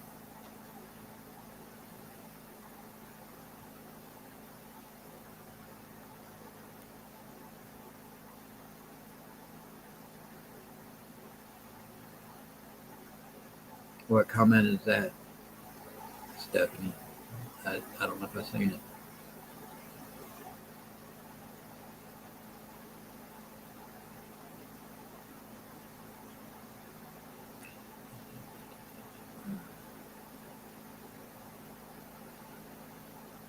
Yeah, on my car content, I've always told people from the beginning, it's just a silly little YouTube channel that, if you notice, I don't make progress in each one of those videos because I can only spend so long working in the garage where I can't hardly walk. So my progress is slow. So I make those videos to give me something to do in my headspace. And it gives me something to think about while it's not just doing the work, but setting the camera up. Sometimes I'll forget to even do that. I'll get involved in what I'm doing. Well, Andrew, that's what I'm saying. I can send you the link before the live stream starts. Like if you want to come on next Friday, you can get my email address, and if you can't find it, just send me a new comment on my welding cart video, and I'll put the email address. I do it right now, but honestly, I have 4 different emails. So to sit here and think about which one to type out to you to send your email to, I probably wouldn't be able to do it right here, unless my unless my daughter can. Brandy, can you throw my email address up there for the Jimmy Pockets email address?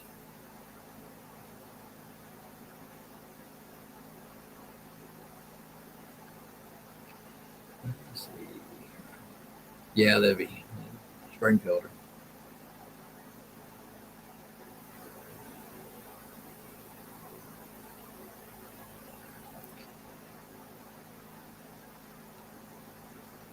Yeah, I'm glad you tuned in and you're still here. Um, I know a lot of people, I have so many subscribers on my car channel, and I know 99.5% of that is all because of the Haitian deal. But I've had some that stayed because I'm losing subscribers on there. They're dropping off daily, and I figure it'll just keep dropping off, probably to get way down from where it's at right now. Because you know you got to be really into what I'm doing to really tune in and watch the videos.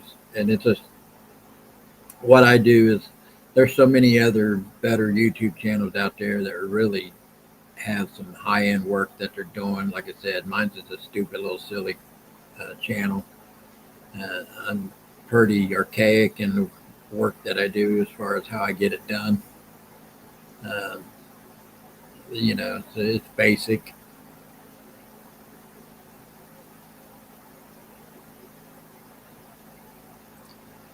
She's having a problem with her internet, Rusty. She was on.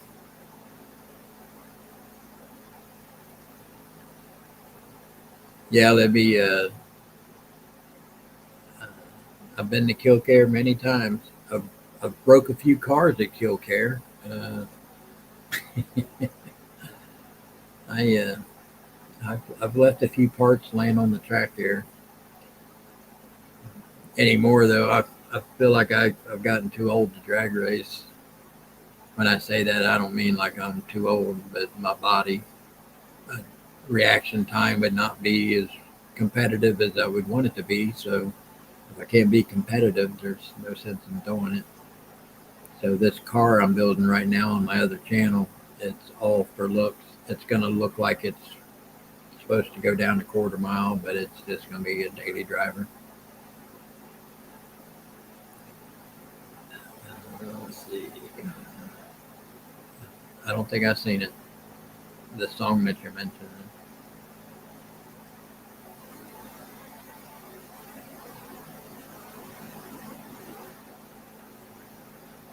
Well, I don't know how do you be a moderator? I mean, what does that entail? And I mean that honestly. It's an honest question. Um, I'm new at this. Until this whole Springfield, Ohio thing, I was just doing my silly little videos for my car channel. Um, but I kind of like talking to everybody, so that's why I decided to create this other channel. I mean, I also, me and Brandy, we are also on Saturday nights. We're on Rumble with on a show called Killer Carl for the John Fredericks Conservative News Network. 7:30 on Saturdays on Rumble. We do that. Me and Brandy.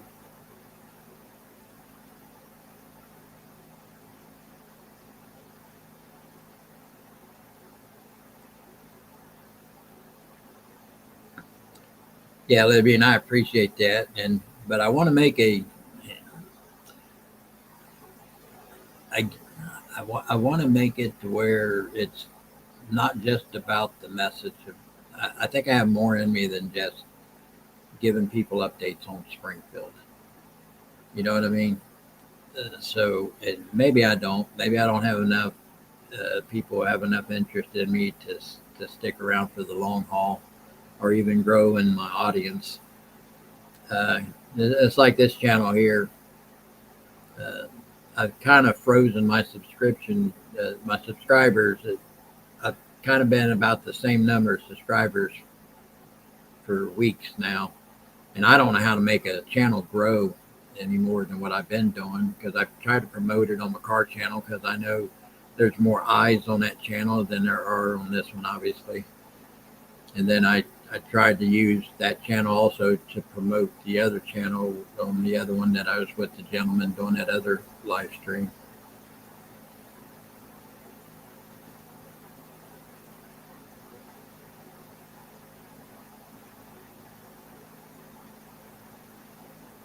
Oh, okay. I figure when you're saying moderators, like we pick a subject and like 4 or 5 of us get together in a room and like you control time. Like people have like opening statements and they debate something and you control that. That's what I thought you were meaning. Oh, okay. Everybody's a moderator but me. Looks like. Oh, okay, keep this chat room civil.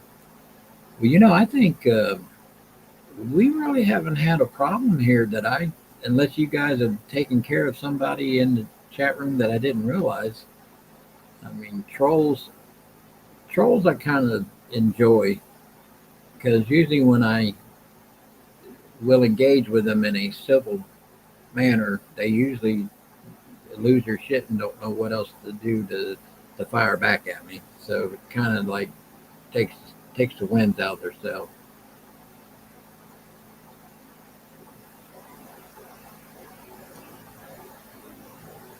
Clickbait titles make it grow. Well, maybe you guys can help me with that. Like Haitians out. Yeah, that story's kind of dying down. There's so much I don't know about growing a channel. Like I said, this is just something I just wanted to try. And like I said, I'm going to keep doing it. I enjoy it.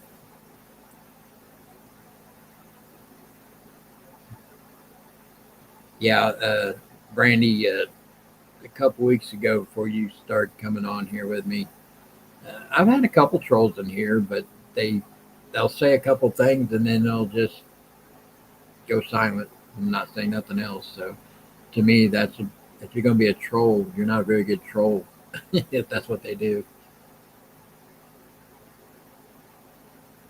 All Trump into prison. I seen that. You notice I guess they try to rile people up. I don't get riled over that. You can say your smart ass opinion or whatever, or if you want to actually have, I wish they would want to have an actual honest debate. Yeah, I don't even know how to block somebody in the chat room, Libby. Hey, Deborah.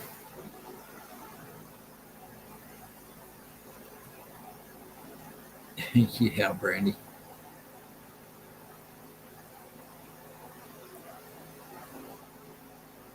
Yeah, I guess I don't look for trolls, and when I read the comments, I guess some of them are pretty obvious that they're trying to be an asshole. I get it, but like I said, I try not to engage with them back like, oh yeah, and what are you kind of? Nah, I'd much rather have a conversation, which they always seem to fizzle out. They don't know what to say at that point. That's true, Libby. Yep, just don't give them the energy.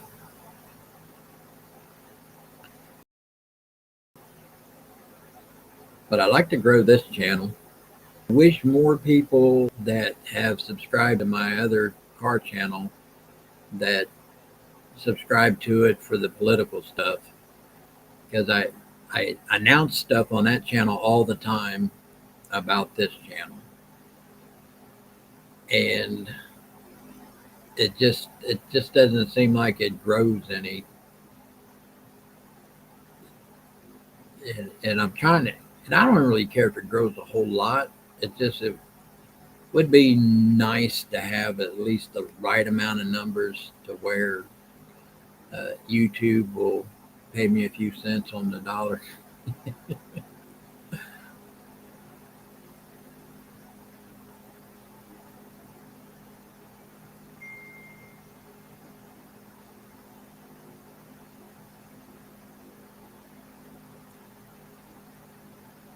Yeah, and we do have bigger fish to fry because now that we've won, we need to come in here and start having discussions about what we expect them to do and how to. Uh, what's a good word I'm looking for here? Keep track of it. Make sure that they stay on point.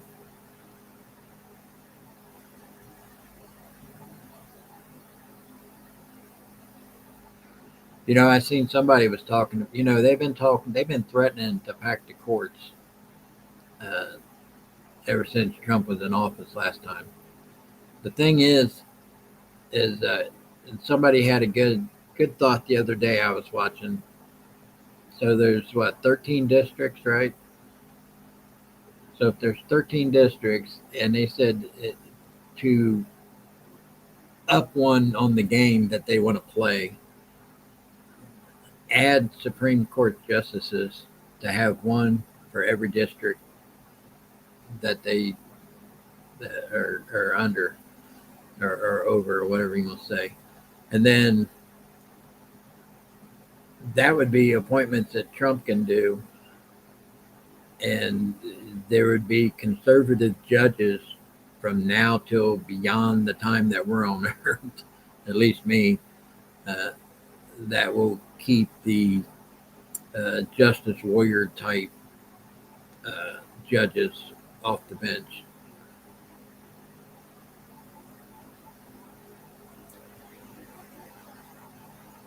I didn't know we had sex bots in here. I mean, well, what do they say? Stuff like, I want to cross your wires. I don't know what's a sex bot.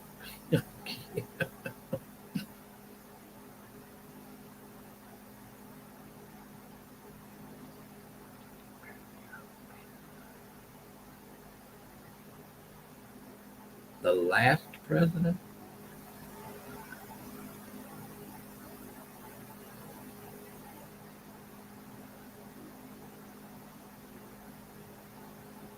Well, that can't be a good thing if you're saying the last president. Does that mean the earth ends? Or our country falls? I have to educate myself on that one.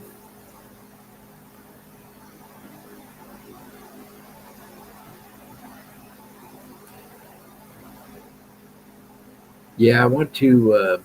There's a lot of subjects that, because the news cycle changes so much, that people have kind of like forgotten and let go to the wayside a little bit because there's always that next big thing that happens around the corner that populates the news cycle for a few days or a couple of weeks or whatever. But, and I thought about this about racking my slow brain that I have and looking back. Hey, Natalie, and see if I can remember some of these subjects and see if I can't bring them to the forefront again, so that these things can be remembered and somebody, uh, or, I say somebody, me, can start bringing this stuff to people's attention. Say, do you remember this? Do you remember when? Do you remember when they did this, or we should have done that? That kind of thing. And I want to have those topics to where you want to go, oh yeah, I forgot all about that. That's a good idea. We should not forget that. Because there's so much happening. The news rotates so much. It's hard. People have short attention spans, and a lot of times the people who are doing wrong count on these short attention spans because they think, okay, well, they'll get on to the next thing, and I'll get by with this. I'll get away with doing this because they'll be so far down the road about on the next topic that they won't think about what I did or didn't do. I want to think about those subjects and those people and have, shows or live streams like these and have conversations about that kind of thing and see if we can't remind the powers to be of these things in case they forgot them themselves. Although I'm sure people like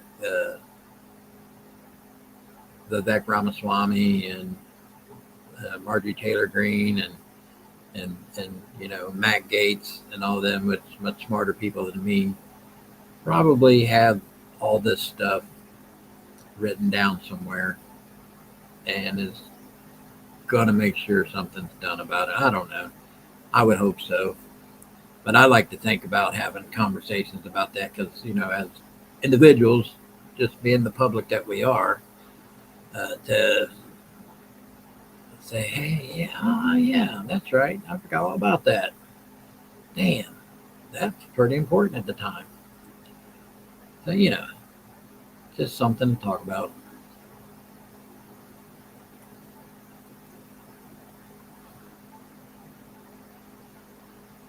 Yeah, Rusty. We were just saying earlier, Trump has had more progress in some of these major topics in the last 3 days than the people that's in power right now have done in the last 3 years plus. I mean, it's hilarious. And I'm sure they're pissed off because they're looking bad. It's almost to the point to where the Raskin character who wants to do the 14th Amendment, Article 3 or whatever it is, that they pretty much will decide not to do that. They would cause way too much issues because the American people, including the ones who didn't vote for him, might start seeing some progress in the right direction that would ease their minds a little bit, not thinking that all their friends are going to be hunted down and killed, or they're going to be enslaved or put in concentration camps, or whatever other kind of lunacy, crackpot shit that it's like they live in a different world than we do. I mean, I watch the same news outlets, although I see the BS in the news stories on these other networks. It's like, but I don't think I've ever heard anybody saying that Trump wants to unalive transgender people or gay people. Um, but yet there's a lot of them that's been going crazy on TikTok, and it's unreal. It's funny, but it's scary at the same time because these people are in true emotional distress, and I'm not quite sure how they got that message because I don't even think I've seen it on CNN or anything saying that that's what's going to happen. Now they say they're going to lose some rights.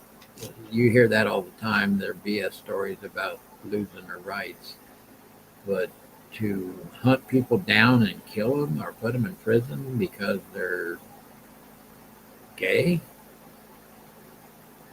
I mean, they tend to forget he was already in office once, and plus, this is the United States of America. I mean, that almost is impossible to do in the first place. I mean, you can only be thrown in prison if you're the wrong political affiliate. And everything else is kind of just out there. I don't know. I probably too concerned over the wrong things. Oh, Barron Trump was a time traveler. Really?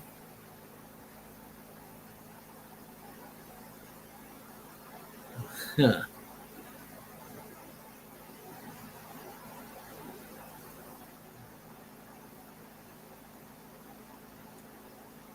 Yeah, that's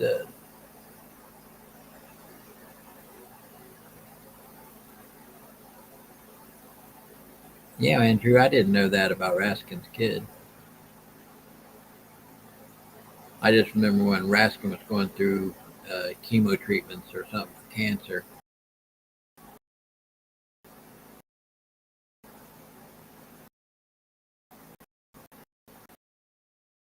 And been protesting by, and then I've seen so many women say that they've decided not to have sex with any men for the next 4 years. That's just awful. So terrible. Uh, I don't think they'll be missed.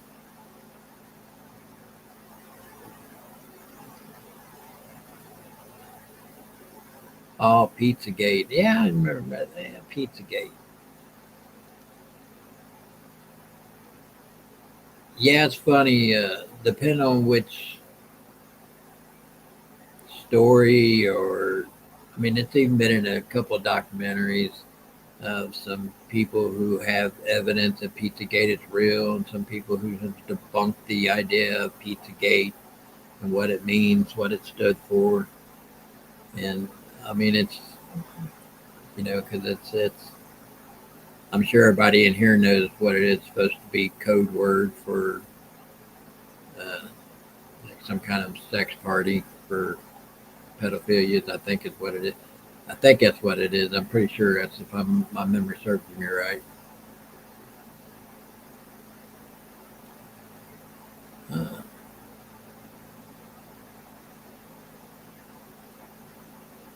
that'd be interesting, Rusty.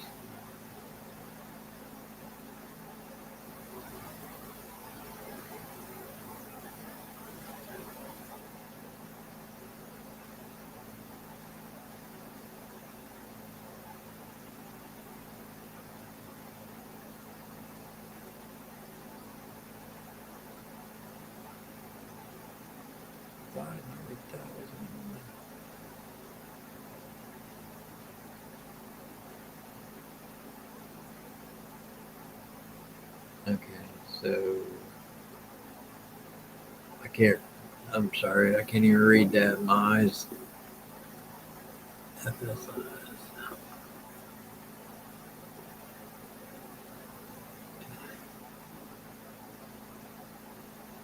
Yeah, Andrew, let's just get ready to ask the same question. I feel like I should know that, and I honestly, I probably will know it as soon as she says it, but uh, it just doesn't look familiar to me. There's so many things that has three letters in our government, you can't trust none of them.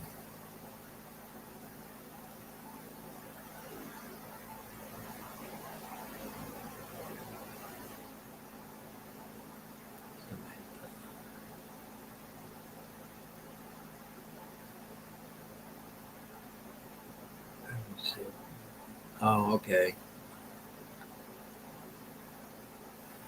I see what you're saying now. Duh. I'm telling you, I I'm not the sharpest tool in the shed sometimes. I've seen, now that you've typed that all out, Libby, I've seen that three-letter term before. That's why I say sometimes I just don't think about what they mean.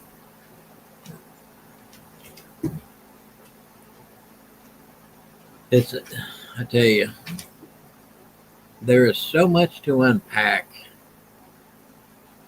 with the stuff that our government has done to us over the last few decades and beyond, but really this last, I'd say, to me, I started noticing real bad with the Clintons when I started noticing changes that didn't make sense to me. I don't know if you guys did or not. Maybe it was before them, but that's when I started seeing like odd stuff. It's like, people who are supposed to be in government to serve the people, and then some of the stuff that they want to institute would I seen you put the word institute, and I used it for another term. It's a brainy.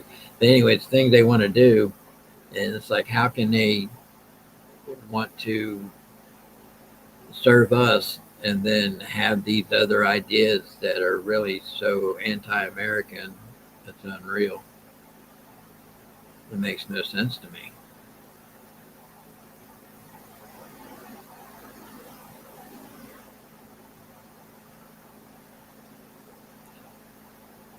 Do you live close to me, Andrew?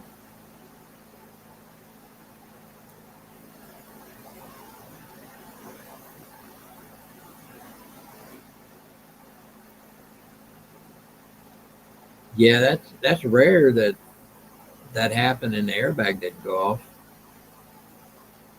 You have to watch that too, because you see you can be messing with that and could inadvertently cause the airbag to go off. So you have to disconnect that.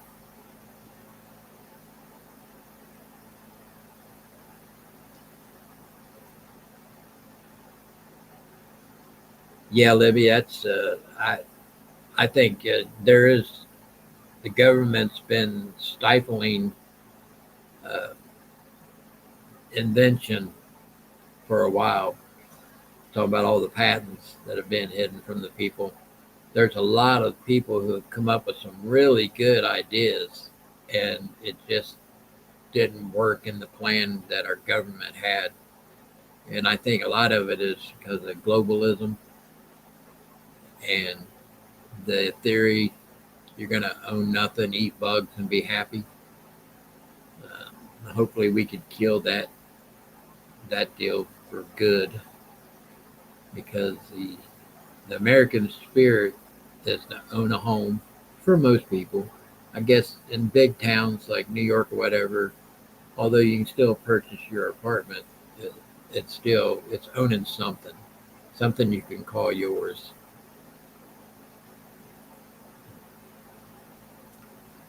You know,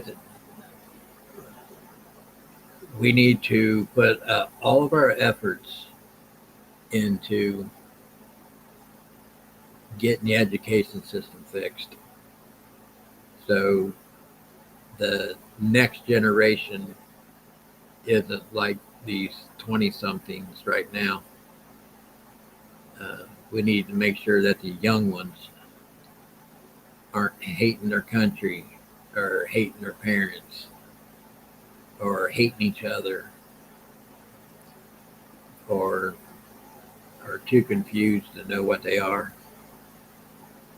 So that's where a lot of we got to put our goals into creating that, because that's where the only way we're going to succeed going forward is to start reversing the damage that has been done.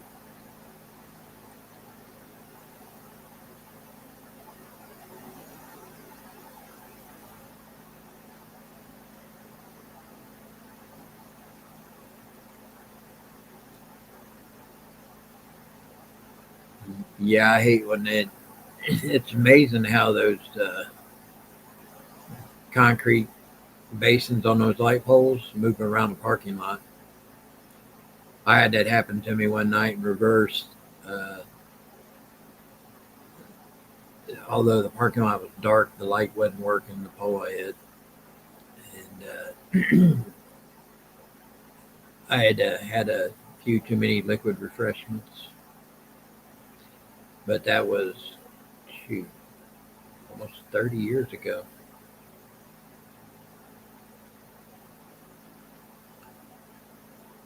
Yeah, and we I hope they keep being revealed.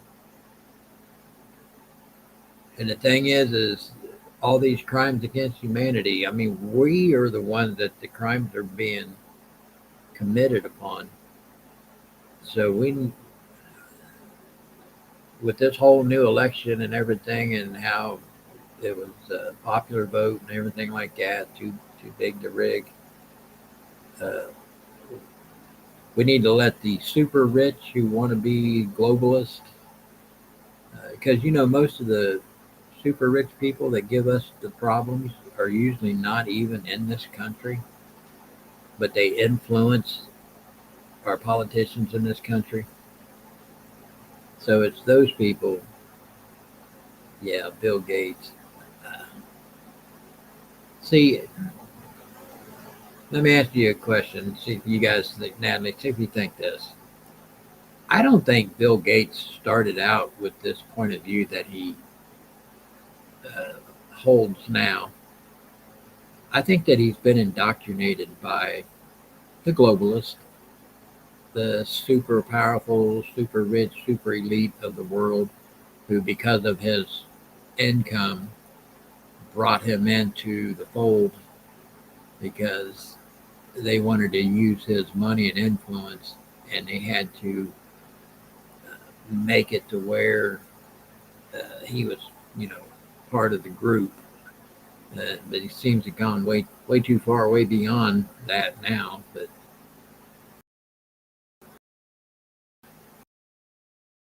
yeah, Clinton body, you know,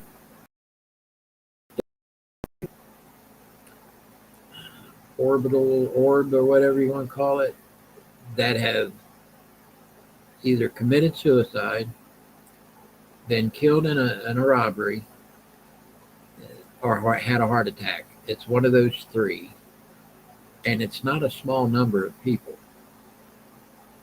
And it always seems to be somebody that is an interest to the authorities in some way, either an actual investigation against the Clintons or information that they have that involves the Clintons.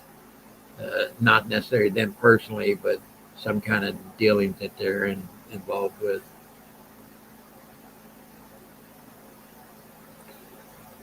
Yeah, and you know Zuckerberg. You notice he's changed in his tune now. He's trying to be more conservative and working out. You notice he don't look like an alien as much anymore. Mitch McConnell.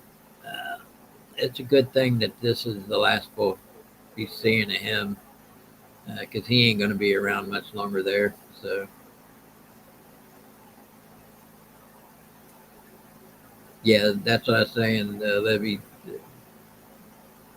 We got to fix the education system and make sure that the children are not growing up in the same educational system that these 20 somethings have already uh, coming out of right now, that holds these point of views, that they have literal disdain for America. Uh, what is it they say? We ain't shit. We ain't never been shit. We'll never will be shit. I actually seen some girl say that one day at some college campus. And it's like, damn, tell us how you really feel about the country. And you know, why would anybody teach unpatriotic points of views in the education system?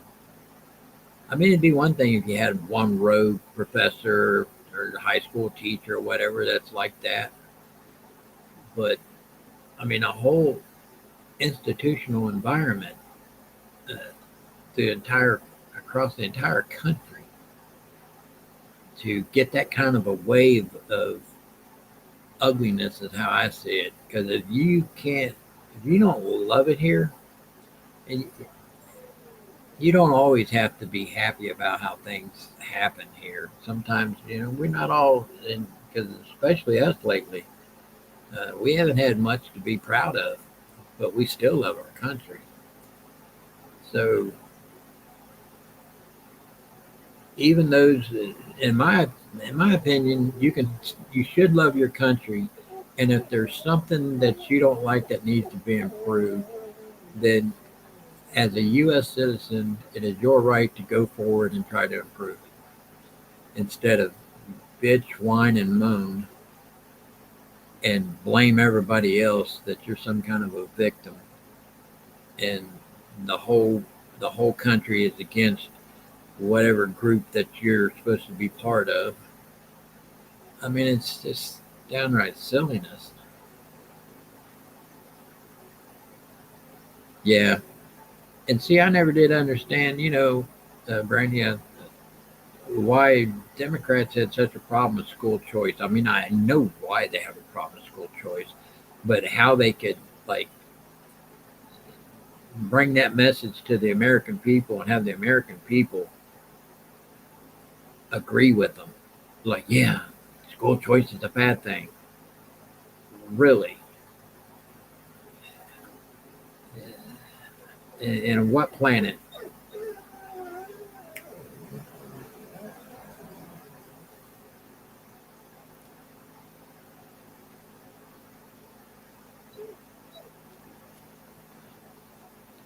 A seminar for trans children.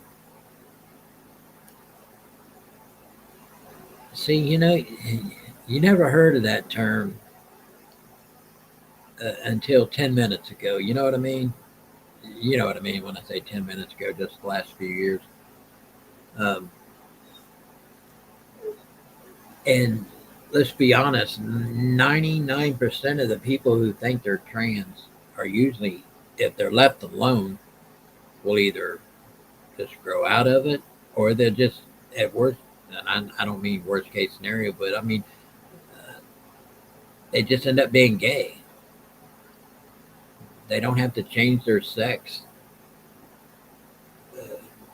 And I think anymore, I think the educational system or the people in charge of the educational system have just done this as some kind of social experiment just to see uh, if it's possible. They can literally change the mindset of an entire generation of what's not true that they say is true.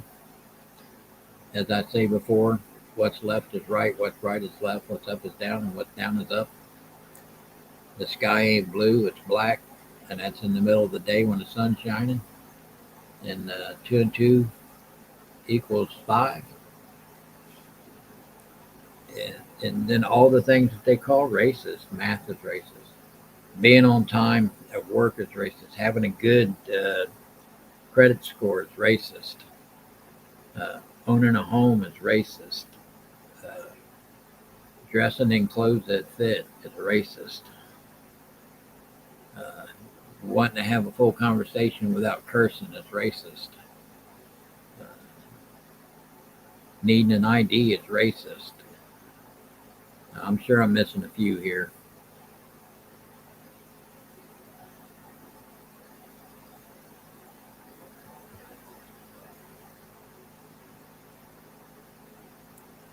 Yeah, and to continue on with that subject about being transgender or whatever, the thing about that is there was a time when if I have a different point of view than you did, that did not make me evil. That just means I have my own point of view about it. You have your point of view about it. You think you're right. I think I'm right. But when it comes to the scheme of everything, neither one is evil. We just have a different point of view about something. And now, if you disagree that there's not, like I say, there's two genders, there's not 187 genders, which is as stupid. And what is it they call it? Social construct. And they try to use all these big long words because they went to college to explain away why you don't understand why there's more than just two genders. You know, I guess I'm glad I'm not that educated because if I went through life thinking there's more than two genders, I have to worry about there's 187 genders and I didn't use the right pronoun. And I'd have a social and mental breakdown over that because I didn't get it right. I mean, eh, I'll stick with my high school education.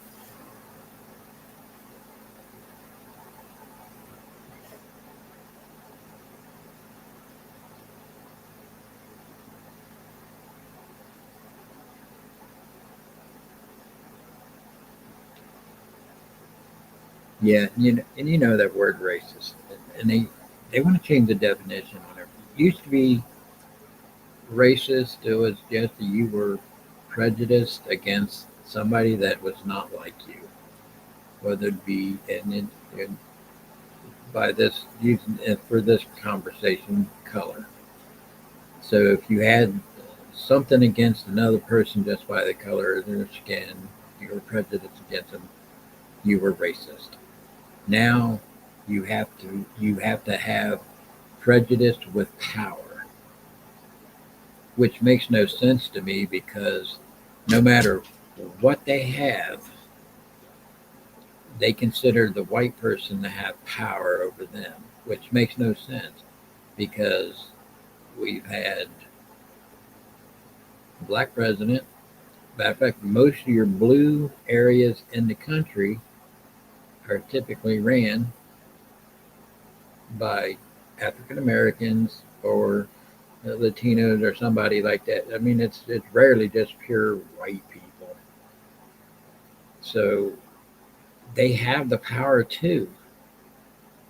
When they say you can only be racist if you have racism, prejudice with power, which is another term that which just makes go. If you guys ever pay attention to Wikipedia on the internet, but people can literally go in there and change the definition of something in that thing, and it's so many definitions have been watered down by the terminology of the day or the conversation of the day or whatever, the hot topic of the day. They need to take out Wikipedia completely off and go back and use the actual encyclopedia information and then reattach it to the internet and then make it to where it's not changeable.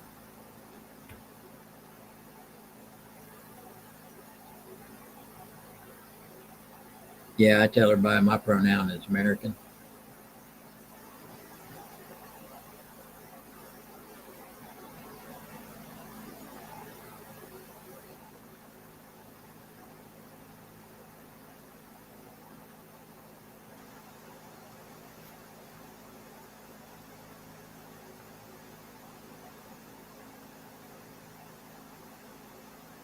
Yeah,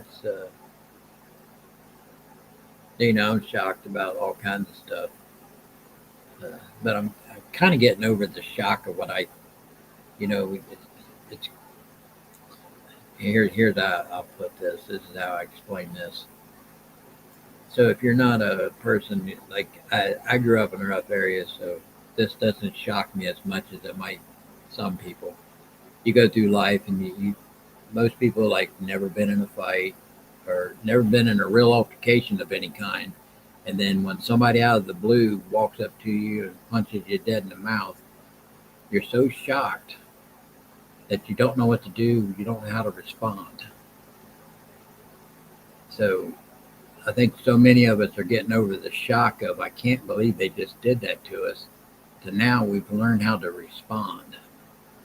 You know, somebody walks up and punches you in your mouth, then what you ought to do is punch them right back. Now it's time to verbally punch back and throw them into a little bit of a shock because they're not used to that. They're used to explaining their way of things, and if you disagree, then all of a sudden you're evil or you're this or you're that. But now that we're learning to punch back, they're like, oh, I can't believe you did that. You know what I mean? And I do mean this verbally, guys, not physically.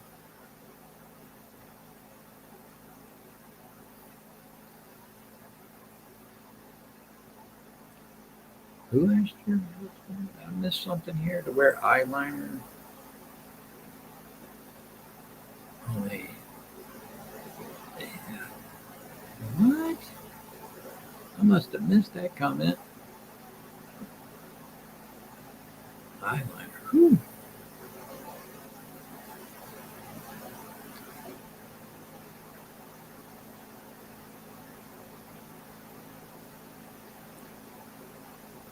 Yeah, Bernie, that's right. They can call for violence, and they almost do it like the politicians on the left. They almost call for some kind of a resistance or even violence in almost every speech they make. And yet, it can be spoken by one of us, and easily you could tell in the context of the conversation that it was meant intellectually or verbally or whatever you want to say, not physically. That it's not a call to violence. It's not dangerous rhetoric. It's calling it like it is. And see, that's the problem. If you call something like it is, "Ah, I can't believe it. You have that point of view. You're a dangerous individual. Something needs to happen to you. You need to be locked up." Yeah, Springfield, yeah, no matter what part of Springfield you live in, you had to learn to take care of yourself growing up. This is an unusual town when it comes to that.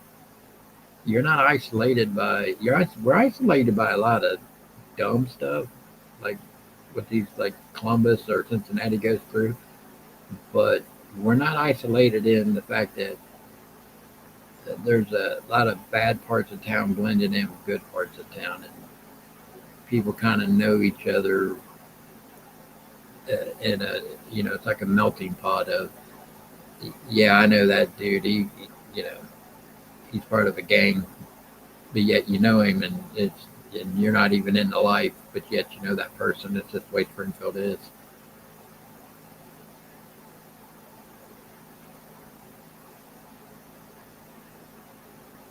What's absurd? Did I miss something else?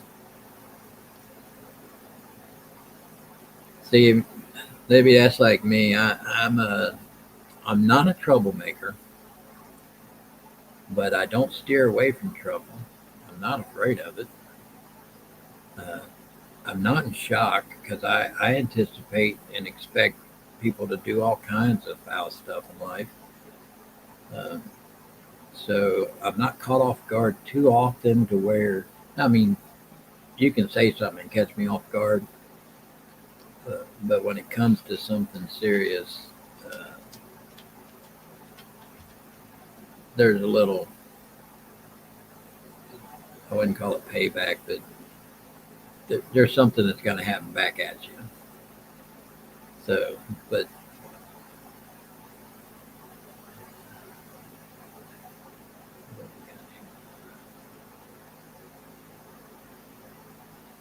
yeah, Libby, and that's the problem. The spineless people, what is it they say? Strong men create weak times, and weak times create strong men, or something like that, or weak men. I forget how that's it. I'm bad at that kind of thing. Something about weak minds and weak men and hard times.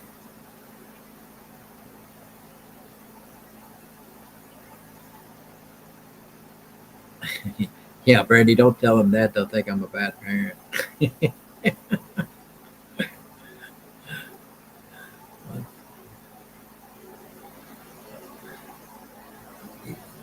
Yeah, well, that is true. I did do that.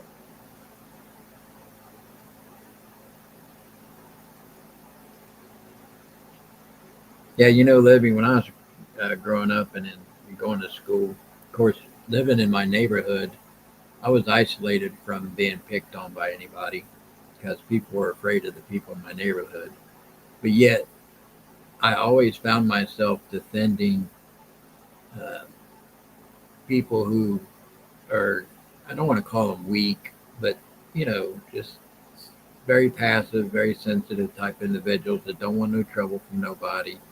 And, you'll always find that small group of people that want to take advantage of that. And I actually would come to their aid.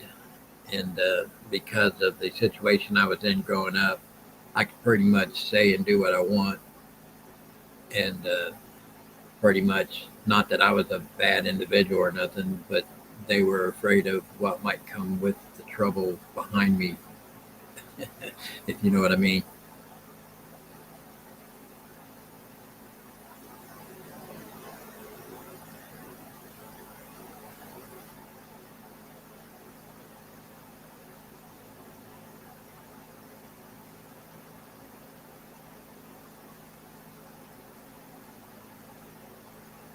Or do we not want it? I get to rambling on, and I'm trying to read everybody's messages and or chat room so I can interact with you guys. But I get to rambling on, and I don't read, so I miss the message. Saying that's guys, look what time it is. We're going on in almost 3 hours. I tell you, before I get off here, I just want to say I appreciate the people that come back and listen to my uneducated rhetoric, my violent tone, my unwillingness to listen and understand. See if I can think of anything else that they would say about me. But I hope you guys come back next week. I hope to see more in here. Although I do like the small crowd, don't get me wrong. But I'd like for us to have a larger group to listen to the message. If they don't have to interact like we do, but listen to the message. And maybe they got some ideas. As you guys are great. Always engaging. It's like that's why these little conversations go on so long, because it's just like I'm not bored. Sometimes I know you guys deserve to listen to more than just me. That's why I hope you all would take my invite.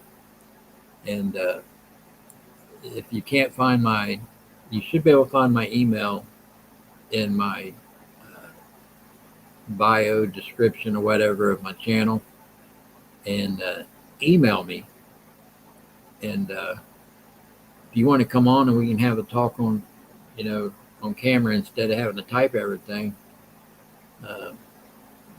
I'd really like that a lot, actually. I would enjoy that, because I don't think everybody just wants to hear me talk all the time. But if you're interested in doing that, email me, and before the show or live stream kicks off, then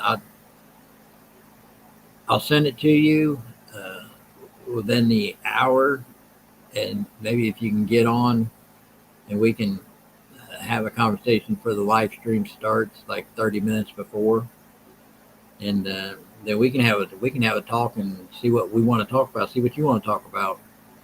And then if it's something I can go in and pull a video up that we can display it on screen to get that point of view across a little bit better than just me talking. Let's do that. I hope you'll do that. I'm inviting you to join me. So if that's something you're interested in, if you can't find my email, just send me a comment on the last video that I've got made. Actually, you'll probably be able to do it on this after it goes into video form. and I can't look it up right now. I was just saying earlier, I got 4 different email addresses, and I'd have to look up like there's certain numbers at the Outlook, and then I got Hotmail, and then I got Gmail. So I can look it up, and then I can send it to you. But it is in my bio for my channel. So saying that, uh, meet up with me here next Friday at 6:30 again, and we'll continue this conversation. And if anything pops up between now and then, we'll have a talk. Hopefully, it'll calm down and we can talk about some nicer things. I like to talk about some things that we can think of that they haven't thought of that would be something we could pass along to our politicians in charge and see if we can get somebody to answer. Because some of you know, some of you may not know. I'm getting into the politics, local politics here in my town. I'm trying to be a precinct captain, so I'm trying to be a politician, if that's what you want to call that. It is what it is.